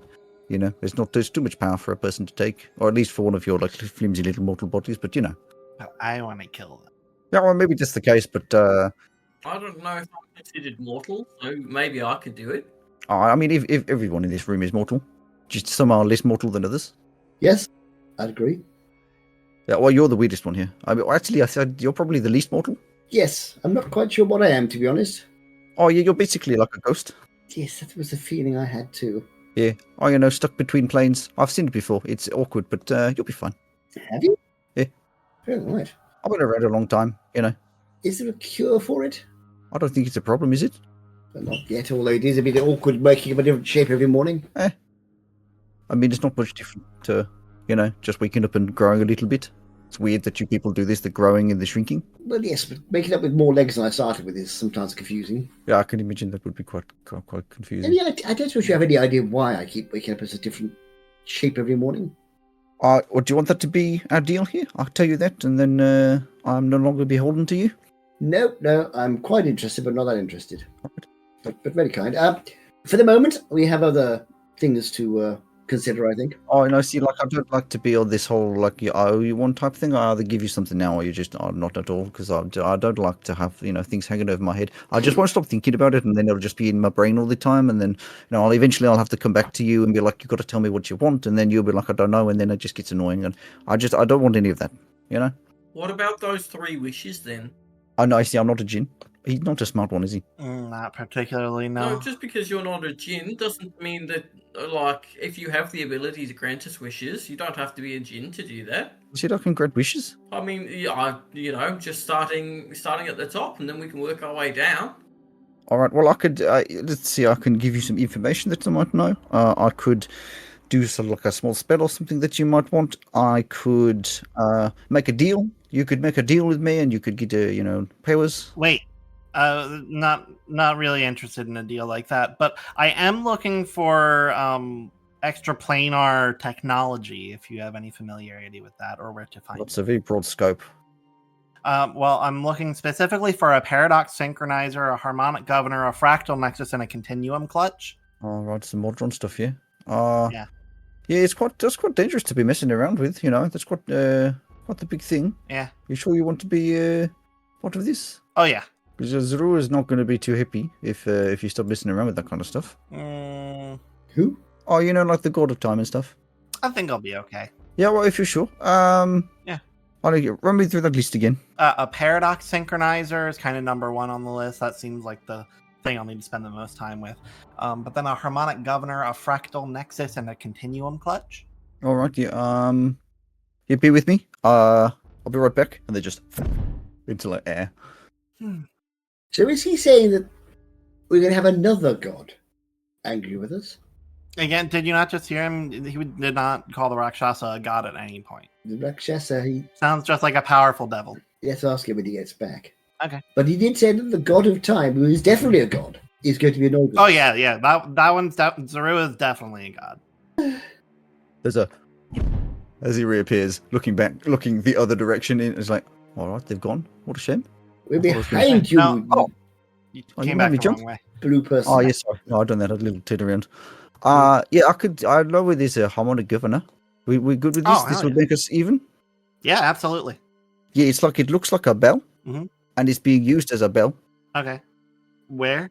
Oh, right, where it is. Yeah, what you see? It's in what was the place called? Bear with me. It's in there. Sorry, my brain's a little fuzzy. Like a town called like Lopig? No, something like that. Oh no, I was just looking at it now. I've forgotten. Lortig? Loflig? No, it wasn't that. Low dog. Lodog? Uh-huh. No, that doesn't sound right. Was it up, dog? Oh no, what's up, dog? Got him. What's up with you, dog? Oh, right, I see what you did there. Oh, yes, I got it. That's very funny. Very funny. Yeah. No, Losig. Low sig. Yeah, I think there's one over there. What was the part called that you... That's the harmonic governor. I'm gonna go for that. Yeah, it's in Losig. I'm afraid I can't tell you much more than that.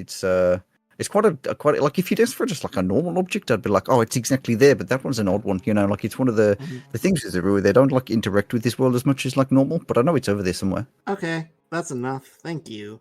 Although I say it was being used as a bell because I heard it was humming, but then I feel like it might be humming anyway, so it might not be a bell. I feel like I've not been that useful to you, but I think we're even now. Yeah, sure. Yeah. Enjoy your newfound freedom. I'm gonna be pretty bored, so like if you want like banjo entertainment or you know like a deal with the devil, just call on me. All right, sounds good. Yeah, okay. Don't forget my name. And what is your name? Melon. Melon. And what's that? What's my name? That's a fruit. No, it's my name. It's been very nice to meet you. It's spelt like the fruit then. Oh, I guess yeah. Were they named after you or were you named after the fruit? I think it's just a coincidence. It seems unlikely. I don't know. I don't really like melons. You should start a band. The banjo that I heard was pretty good. Also, like I did have a band, but then they died. Oh shit. Yeah. Hey, what was the name of that person? You said that you used to help and they made like traps and stuff. Oh, that was Ray. It's like rain. And what was Raymond's last name? Rayorin. Oh, they didn't have a last name. Rayorin? Yeah. Hold on. Do we know that name, anyone? Sounds like a bit of a loser. I mean, if you think your characters remember it, you did read about Rayorin in the Temple of Amashan. Well, Rayorin is a dragon. Not Rayorin. See, right? Sihiraeth, that's the one. It is because it's Ray. Sihiraeth? Uh-huh. Oh, sorry, I get the names They were confused. It's been a long Rayorin time. Sihiraeth. No, they're just Sihiraeth. I'm going back and breaking the fourth wall, so that never happened. Yeah, I'm a devil. I can do that. You're doing what? We were talking about Sihiraeth, and now you're just going on about wolves. Yeah, don't worry about it. I just Sihiraeth is what I said. That's exactly what I said. Well, yes, obviously. That's why we're talking about it. Yeah, that was the person I was their patron. Anyone know that name? And I know we read the name Rayorin in that book, but no, we read the name Sihiraeth in that book in the temple. The temple of whichever one I can't remember because I give you too many temples. Temple of Doom. It was Amashan, wasn't it? Yeah, known as one of the greatest tricksters of all time. Oh yeah, no, that I think was a self-given title. I got that vibe. Yes. Yeah, they were lovely, but they really were full of themselves. You give some people a little bit of power, and they just sort of think they got everything. Mm-hmm. Yeah, but then they had this whole adventuring around the world kind of thing, and they were associated with that group, the Strangle Beings or whatever the hell they were. I didn't pay much attention. Yeah. They didn't really like me that much when he started. They were kind of racist about it, and then eventually they came around, and then they just kind of forgot that I existed, even though I was like a main reason they were able to do anything. That sucks. Sounds very unfair. It's all right, I'm used to it. I'm quite small. So, people forget about me. Same. You'll probably forget about me as well. Yeah, well, you'll probably forget about me, and I'm also small, so. Nah, I couldn't forget about you. I'm not going to forget about you. I couldn't forget my friend Pasta. You got me out of a little girl. Pasta. I feel like... Pesto, was there a different reason you came here other than to talk to this small blue djinn? Yeah, I was looking for other soul cages as well to release the Rakshasa from, so we should probably carry on trying to do that. I think we should not release the Rakshasa. If you could just get the 20 seconds to be really far away, then you can go ahead and do that. Oh yeah, the captain wanted to know, is the Rakshasa like a god devil or just a strong devil? Oh, they're a god. Like one of the new gods. But they're gods. I don't know that. They like being down in the hill. Apparently that's a thing they like to do. Yeah, alright, let's get out of here. I guess I'll maybe see you around. Sure. Well, you're always welcome to visit on our ship. I'm sure you can find us. You seem to have know your way around. It's the Tainted Treant. It is. What is it? The Tainted Treant. Oh, the titty treant? All right. Yes, the Titty Treant. You can't miss it. It's got us on board. Yeah, all right. Well, lovely to meet you, Carrot. And hopefully we'll see you again soon. All right. Ta-ra. Bye. And there's another but this time with like a ding ding ding ding ding. Well, he was Why very does interesting. anybody in this world have a name when both the NPCs and us never use the name that we get? Well, I never do because I never remember it. So I just make something No, up. to be fair, NPCs use your names when they're not ones that are relatively dumb. We know Yeah, Melon's true. not that smart. Or attentive. Oh, Right. Well, so, chaps, I am convinced we should not try and release this devil god because we are going to end up extremely dead. The only question remains, do we walk away or do we walk away with a profit? I don't want anything that he willingly gives us. Ozzy? I mean, like, I'm fine if he wants to give us stuff to, go away. But like, I'm surprised that you are, Captain. This is usually the kind of thing that you're very into stopping.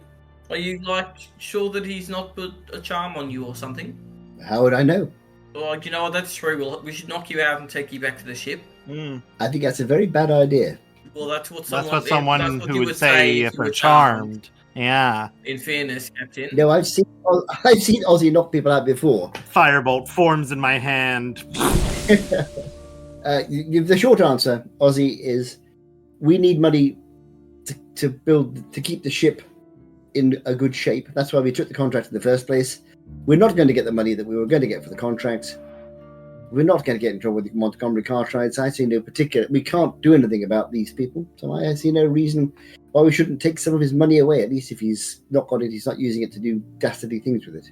Alright, well, in that case, we used some diamonds to revive him, I think, at some point. We did, yes. I revived him. So, he should reimburse us for those.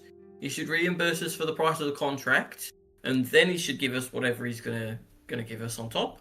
I would like some very powerful, nice magic items, but I'd settle for 12,000 gold. Then let's go have a chat with him. I shouldn't be there. I'll try to kill him. Pesto, if you prefer to go back to the ship, that's absolutely fine. I'll wait outside. Would you like me to knock you out, Pesto, so that the time passes faster for you? No. Are you sure? Just a little bit of knocking out as a treat? I'm just gonna wait outside. We ought to check with Nunu, really. Oh yeah, you know what? You did say we would check with her before making the final decision. So maybe we should just come back next week. And I've effectively done nothing.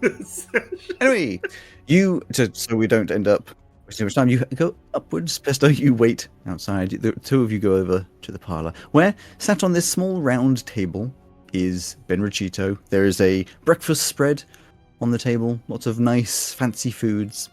As you walk in, he's currently standing at the window, hands behind the back, just looking out at the garden. Hears you walking in, turns around. You took a while longer than expected. The food will be not as warm as you might have wanted, but it is here. Yeah, well, it's very kind of you. Anyway, Ozzy, I don't know if you wish to partake.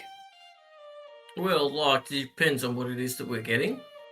The food. I'm talking about the breakfast. Yes, I am aware you are unable. Probably, I've made an assumption that unable to eat. There's something else that would make you happy in this situation? I can, on occasion, if I so choose, consume the soul of a living creature around me. If you're offering yourself for that, I'd take that. Right, I see. Funny. So, on to business. I'll be slapping together a bacon sandwich. Yeah, sure. It's the fanciest bread and the fanciest bacon, but it's the bacon sandwich. Exactly. The fanciest brown sauce. Well, I decided when we were talking earlier, I was thinking he's the best cook on the continent. Yes. So Yeah, I might as well you don't be- know if he might- made it, but it's damn good. You start talking, take a bite, and you're like, oh my god. So we were eating with one hand, talking, and making another one with my other hand. We'll keep making sandwiches. You're welcome to take some of this away with you. Don't feel like you have to stuff yourself. That's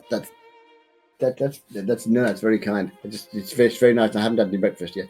So we have spoken. You can imagine that my crew is not 100% well disposed towards you after our interactions. I understand that you didn't actually attack us, and we did break into your house, and two sides to every story, as it were. However, you are, on the other hand, torturing people to death, even though they are nasty people, in your basement. And I'm sure your past activities are free of anything that could be considered morally grey. We are whiter than white.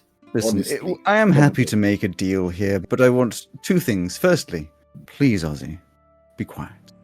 And secondly, let's not have some kind of idea that the things I do are horrid whilst the things you do are good. I do not need explanations. I do not need excuses. You are pirates. And while I do not care whether you are or are not pirates or adventurers, I am more than aware that the people you interact with, or indeed the act yourself you take, will not be morally perfect.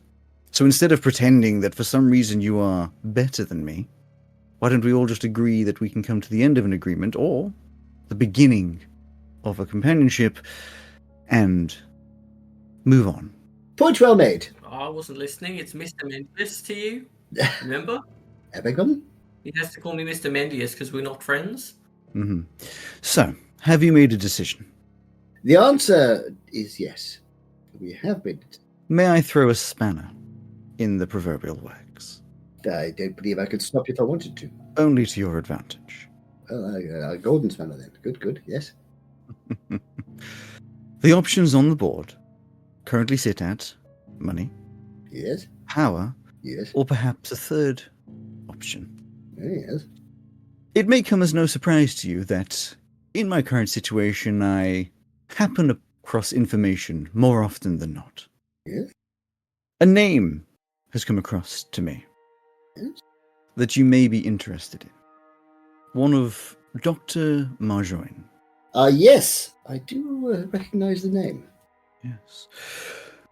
Information. I have some. Yes. Now, while I cannot necessarily get you close to a man that you may or may not be interested in, I can give you information as to why he would soon be traveling. Yes, I am extremely interested in this man, although I have to say hesitation because this would only benefit myself rather than my crew, and I am the captain and should be looking out for their interests. That is indeed reasonable. If you wish to extend this to information for your members of your crew, I am privy to this. I would have to take a second to find out some information, but I do have the resources available that are perhaps larger than your own. That would not be difficult. Do you know, I think that might actually be a very, yes, I think that. Ozzy, What? it must be something you are interested in. Is there somebody or something that you're searching for? Searching for me?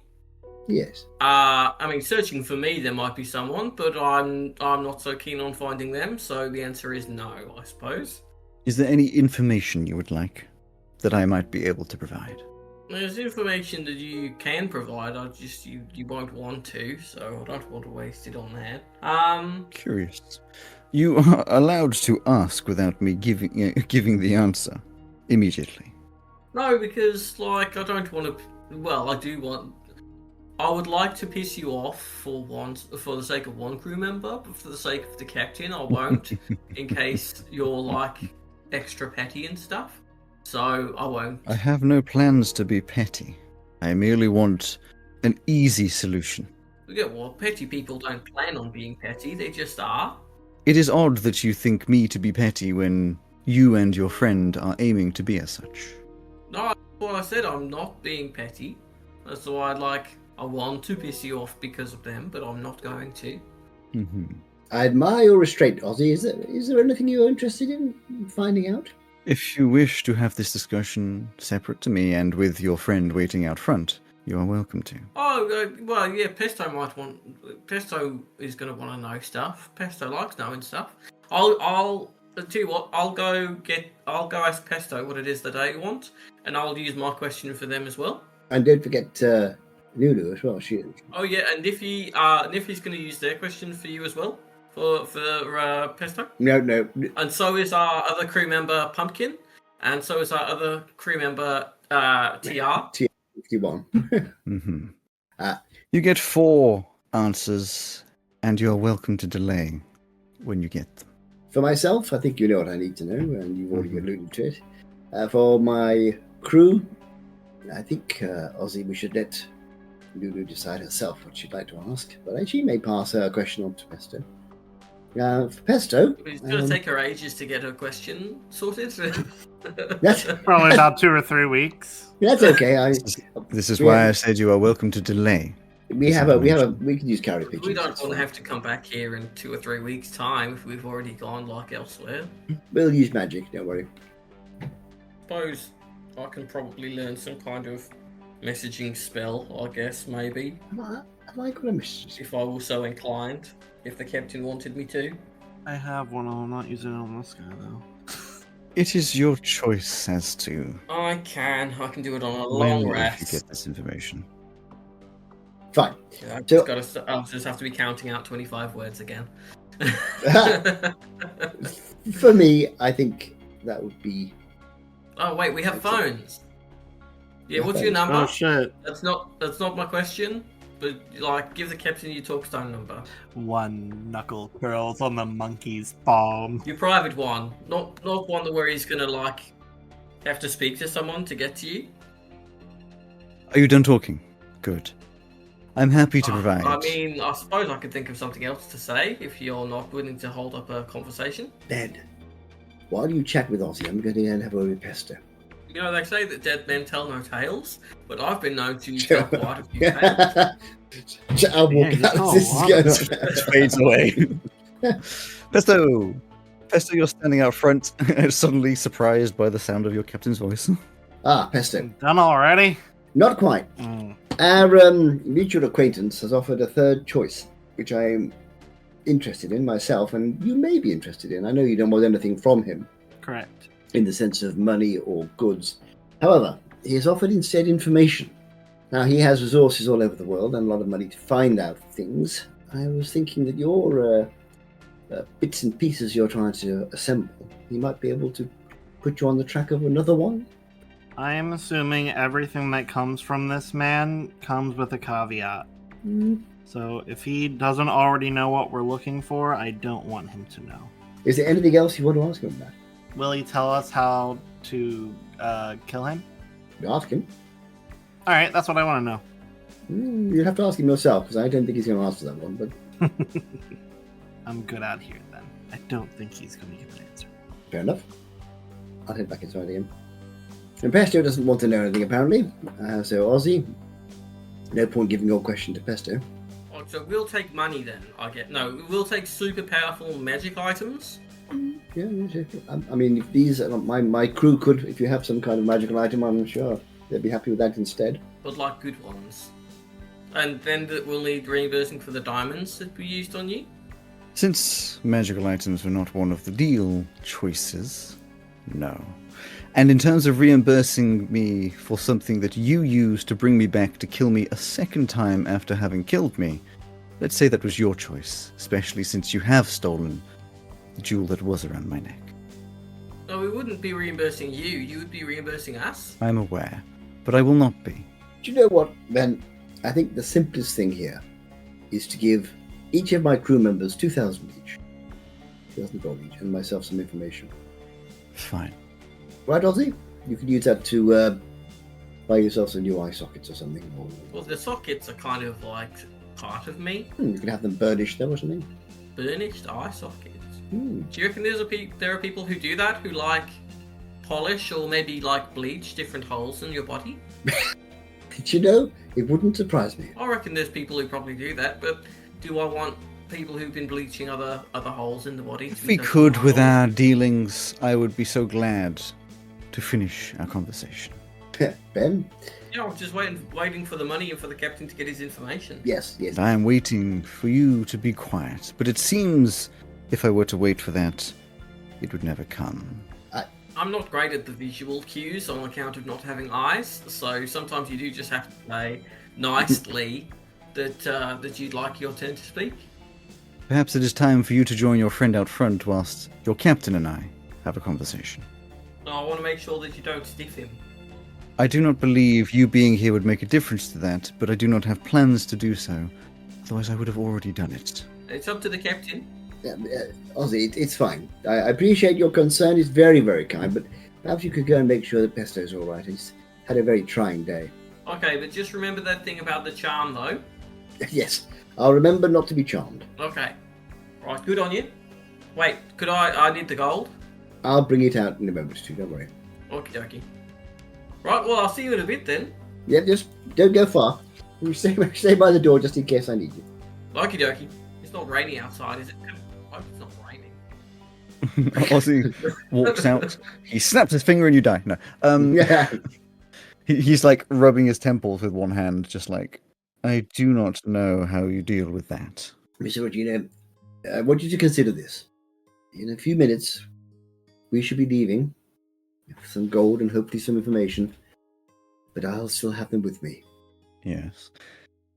I do not think there is any amount of gold I could give you to cope. But hey, that won't be my problem. They have hearts of gold. Sure.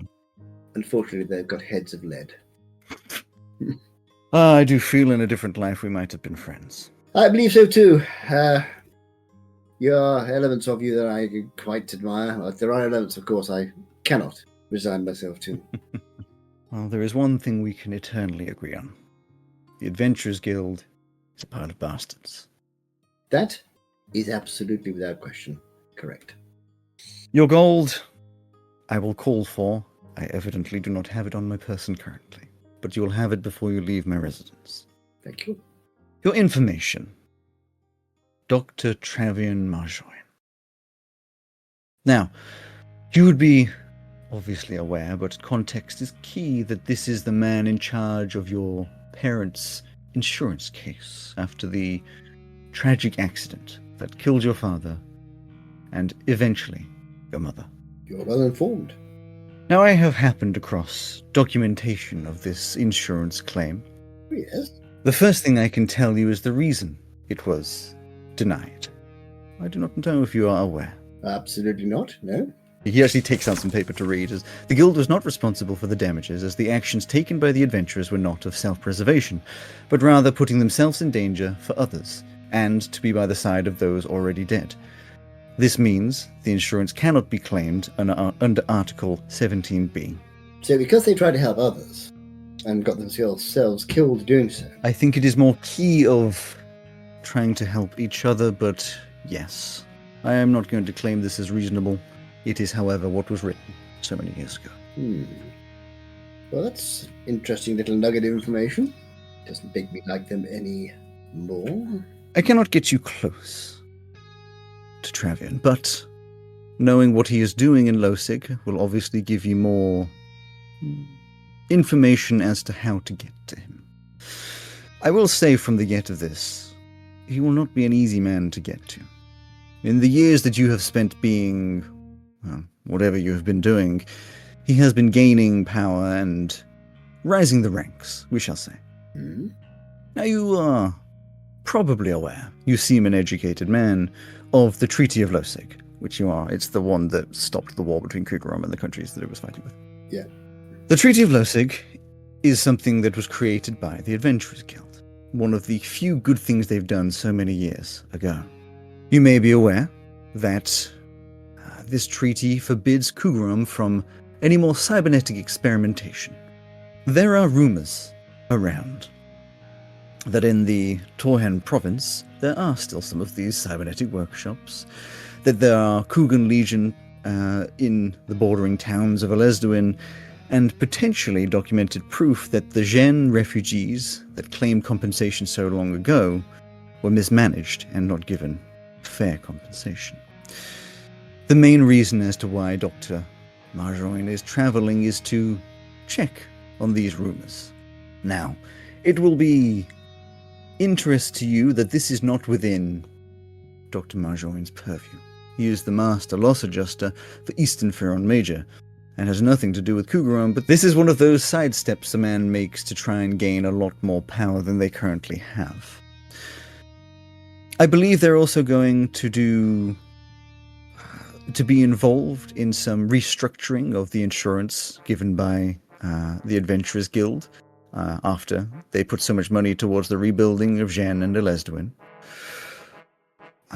Something about historical losses and negotiating new long-term contracts, rather laborious things. And to safeguard stability in the region, officially. But of course we know he is over there to get in with the powerful people and get his name known. I would assume this means he will be in important buildings. He will be probably, we're talking with the governor, and I imagine talking with many governmental insurance groups. Okie dokie. I hope this is of use to you. It is very, very interesting information, and I do appreciate it. Thank you. Interesting to know that you know more about my past than I do. I am able to piece things together due to my position. Yes, indeed. Well, it's been an interesting experience. Not what I expected, but interesting. I'm not sure whether our paths will cross again. Hopefully next time we'll be a bit more cordial. Do give some thought to stopping this torture basement you have and perhaps finding a different way of controlling this not demon of yours. Your concerns are noted. I worry for your son as much as I do for you. Eventually, if you try and control some sort of godlike creature for long enough, it will backfire on you. I appreciate your concerns for me. Well, I'm sure we'll see each other at some time in the future. The gold? It will be in your hands as you leave. Most kind. Very well then, I shall bid you good day. Oh, and thank you for the breakfast. You are welcome. And he stays seated, as I'm sure you get up. Yeah. As you travel through to the hallway, there is again this sort of servant, master of the house, not master, lead servanty man, butler. That's a good word. Who's holding a tray once again, but this time with a sack of platinum on it. Only with both hands this time. Actually, no. So he's standing there, hands behind his back, and says, "Would you prefer physical platinum or a banking transfer?" I don't know what my crew prefer. And we must be near the front door at this point. Yes. So, Pesto. What? Pesto, they're offering us a little cash. Do we have a bank account, or would you prefer the hard stuff in a bag? I don't want any of it, so it's not my problem. No. I'll take the cash in a bag, please. Of course. And you're handed you're actually handed a rather smaller sack than you would expect for 600 platinum. But when you take a look in it, it's just a lot of very expensive jewels. Oh, right. Okay. Oh, diamonds. That could bring someone to life. There'll be some diamonds in there, yes. Love it. Excellent. Next time we kill somebody, I can bring them back again. Thank you very much, Jeeves, or whatever your name is. If you would hold for just 1 second, as they walk off, and then in just a second walk back with a very fancy picnic basket looking thing, which he hands over to you. Thank you. I'll peek inside. You peek inside, it's all the breakfast stuff, just nicely packaged. Oh, that's jolly decent of you. Thank you very much. Don't imagine Pesto wants any, but I'm sure I can find a home for it. Pesto, I'm surprised that you didn't ask for that lizard that you took a liking to. I don't want it if he's willing to give it. I don't trust that there's not something attached. I'm not positive that they're not going to track us through that gold. Well, that's why we spend it first. Well, what I suggest we do, in fact, Pesto, is when we get back to town, before we head to our ship and give our position away, as it were, although I'm absolutely certain he knows everything about us since he knew my past more than I do. If you're worried, then just do a detect magic on this here bag of gems. He's made very clear that the rules of the world do not apply to him, so I don't think it'll matter very. What won't matter? If I detect magic. Yes, but if you do, I'll just dispel it. But like when I did it before, the house that was like coated with whatever had no sign. It's not. I don't think it's gonna work.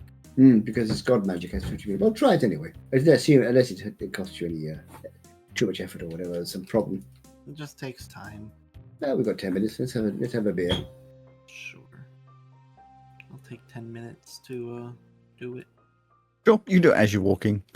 By the end of the 10 minutes, you detect magic. You do not see anything on the jewels. Excellent. Let's head back to the ship. You do so. Get back to the ship. TR-51 is in exactly the same position as where you left him. What time is it now? About lunchtime-ish? Yeah, sure. About that. Let's say it's late morning. Morning, TR-51. Hello. And you have found Pesto. Hey, buddy. We have found Pesto. He was locked up in a house. We tried to get him out. Managed to get myself stuck in there instead. Long story. But you are free. But They wouldn't let me kill the mean man. That seems unfair. Yeah, right? we did. No, we did kill the meat man twice. That seems fair. The mean man is dead. No, he got better. Just sort of pauses.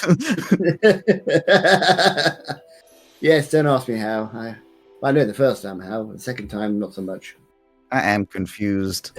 You and me Me both, too, TR-51. So, chaps, we now have information about two different things. Pesto, where was that party you were looking for? The Home? the bell thing? The harmonic governor thing. Oh, that's in Losig. But you wanted to go home first, didn't you? Yes, that's right. We were going to go there. We are like a few miles away from home, yeah. Is that somewhere we go by? Is that an overland journey or is that by Overland. ship? Yeah, it's by foot. Then I suggest we spend the rest of the day here resting, and unless anybody has anything else they wish to do, we'll head off towards your home tomorrow morning. Yeah, I can give my mom a talking sword. Yes, you'd know that it would be a few hours walk north of the town. We've got a rock to go talk to. What? We've got a rock to go talk to. You said that your mother was a rock. It's something you've said many times. It's been confusing every time. Mm-hmm. She lives in a glade or a cave, or the glade cave, or a cave glade. Yeah, Pesto, you seem unhappy. I am TR. Would you like me to cheer you up? Oh no. Yeah. Oh dear. You will have to come to me. I am not allowed to move. TR-51, you are now allowed to move around the ship again, don't worry. You're allowed to move. Yes. Just slowly rolls forwards. Probably confusing you at first as he rolls towards you, Pesto. And then you get this a little cold but gentle hug from TR. Oh. I hug him back. And there's like a very robotic pat on the back, like, there, it is okay. Thanks, buddy. He's a nice robot, isn't he? Mm-hmm. Who? Pesto is a robot? No, we were talking about you. I am a robot. Oh no. Have we not established that? I am just kidding. This was a joke. Ha, ha, ha. You are getting the hang of humour very well. Very well, yes. Marvellous, marvellous. Well, TR-51, we seem to have finished our dealings with that very peculiar individual for the moment. Although we may end up having more dealings with him later, I think. We'll see. Do we have to? No, I wasn't thinking in terms of that kind of dealings. I was thinking more in the terms of dealings with stopping him from killing people in his basement. I'm hoping to use some of his money to tool ourselves up so we can go back and deal with him. We'll see. For now, I have things I'd like to do on the other side of the world, but I think we'll have to come back to that later. I'm slowly accumulating a hit list of people that I want dead. Oh, who's on it? It's got 2 on there now. It's the Benny Cheeto and I have so many fucking notes and it's a problem now. And Only one list with 2 people on it? no, it's in a list with here is this Gurtank and now Benny 5. Yeah. Hobgoblin. Go tank the killer? Who's good? Yeah. He's the guy you interacted with, the Hobgoblin, the first one you interacted with on the Pirate Land. He wanted my finger. You what? He wanted my finger. I don't remember that. Remember when we went to that island of pirates? I do remember that, yes. And there was that guy in the bar, and he had a bunch of Oh, like, people yes. in the bar. I do remember. Yes. Yes, I do remember. He was nice. We were going to sell him pumpkin spice latte. He wanted my finger. And that offer is insulting. I don't have fingers. You kind of do. The little nubby bits there. Oh yeah, what do you reckon he'd get us for this thing? I mean, Gutank is one of the names on those like sort of illicit quests of let's go kill these people. Exactly. So we probably will, end up killing him at some point. Exactly. Well, we'll see. Personally, I'd like to do things that damage the Adventurers Guild, but that's just me. They're just kind of stupid, though. They haven't, like, directly insulted us. The Adventurers Guild? Yeah. Well, I've had some prior engagement with them. What did they do? Negative sort of. You hear from downstairs, Niffy just goes, "Fuck the Adventurers Guild!" Yep, thank you, Niffy. I mean, Nunu, absolutely. Give me a reason to put them on my hit list, too. I mean, Well, they killed my parents, and then they blew me up and turned me into whatever I am now, and Which ones in They, particular? wouldn't pay me back. Well, the chap I'm currently interested in is called Dr. Travian Marjoin. not to cast aspersions on Niffy's character or anything, but we don't know that that's the kind of fuck the Adventurers Guild that she means. She could be talking about something else. Niffy, Oh, do yeah. you have an Adventurers Guild kink? Oh. Alright, it's canon. I've Maybe if she was embarrassed about it, then that is what she would say. That was close enough. if I remember rightly, yes, I've known Niffy for quite some time actually, and we worked for before the accident on a ship. We worked for the Adventurers Guild, and both have reasons to hate them very much indeed. Is it like any particular guild? Or just like the whole establishment? The whole establishment, basically, it brings about. They have taken control financially and emotionally of far too many people. Mm-hmm. They take advantage of people's problems and disasters to make money, and they treat their employees and those that work with or for them very badly.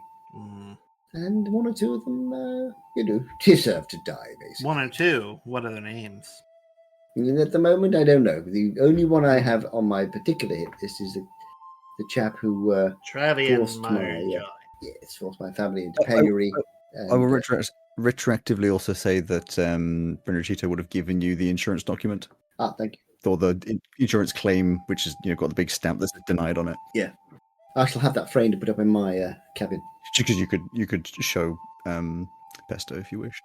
This is the result of my parents' long and faithful service to the Adventurers Guild. Their father died. My mother was severely injured and eventually died. I lost my house. I lost all my money. I was forced to work for them and then nearly killed. I'm not a fan.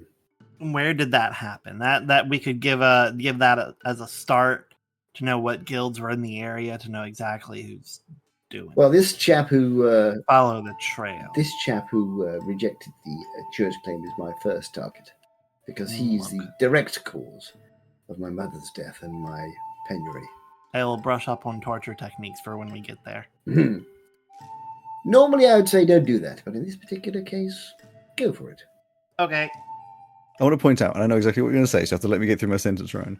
You started, when we had the concept for this campaign, being like, but I don't want to be evil. I don't want to be bad. And now you're just like, I will torture them. Now, I know you're going to say they deserve it, but I just love the flip, which was only caused by actually being put into the world and realizing how shitty these people are. Exactly. Correct. Very funny. So, yes, bedtime, chaps. And actually not bedtime, it's lunchtime. I'd suggest we have an afternoon in the town, get something to eat. I have a basket of food here. I'm afraid, Pesto, this comes from your nemesis, but you're welcome to have some if you wish. And I'm going to have some of this for my lunch. It's jolly nice. And then a little stroll around the town. And then tomorrow, we go off and see Pesto's mummy. Then as we zoom out of your current scene, you open up your basket, there's little notes on what everything are, and you see it says Dragon Bacon. Dragon bacon. Problem. Do I see it? I don't know, are you looking in the basket? I wasn't. If I see it first, I'll close the basket again. Okay. Second thoughts, I fancy a ham sandwich at the pub. I mean, you'd be conflicted because it was so tasty. Really nice. Oh, what's wrong? Nothing. Captain? I'll throw the basket over the side. Lands in the water and sinks. The contingency plan. I see you kept in. I've got Yes, it's gone off. It's a shame. practicing. It's got warm while we were walking along. It's a terrible shame. Just make sure that that's not the contingency plan for me, because like I don't need to breathe and stuff. That is true, Ozzy, but if we were, let's say, chained up on the bottom of the ocean, the fact that you couldn't breathe wouldn't really help you very much. That you didn't need to breathe. Oh, that's true, but I would eventually work my way through. Yeah, as long as it takes more than, say, 70, 80 years, although I don't know how long I'm going to live now, because I'm not entirely sure I'm still alive. Good point. Okay, I'll have to think it out again. I guess it would depend on the quality of the chains and where you left me. I'll think of something. Perhaps a bit of super glue in the joints. What's soup or glue? Just like a really thick, like... It's like soup, but more gluey, yes. And you paste it in the joints, and then you wouldn't be able to move, and I'd have like a sort of rather nice hat back that could talk to me. That'd be nice. What's it like really fancy cold soup? Like gazpacho? Is it like a glue gazpacho? Glue spatio. I think you might be onto something. Something, sir. I hope you enjoyed this episode of Magic Myths and Mayhem. Thank you to Dark Fantasy Studio and Nicolas Judy and Ovani for the use of their music in this episode. And a big thanks to you for listening. If you want to hear more behind the scenes content, alongside extra art and lore, please consider joining our Patreon by searching Magic Myths and Mayhem on patreon.com, or watch our extra content and games on twitch.com. For now, thank you for being here, and we look forward to seeing you next time. I'll see you then.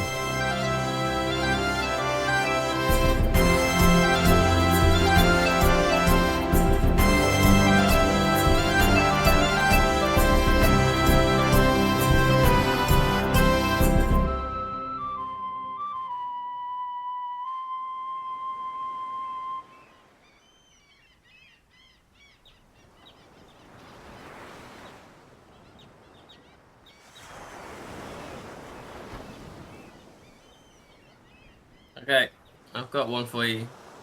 You don't have to This stay here, but is you the can last go one that home. Purdy sent me. It's called The Jesus Fridge.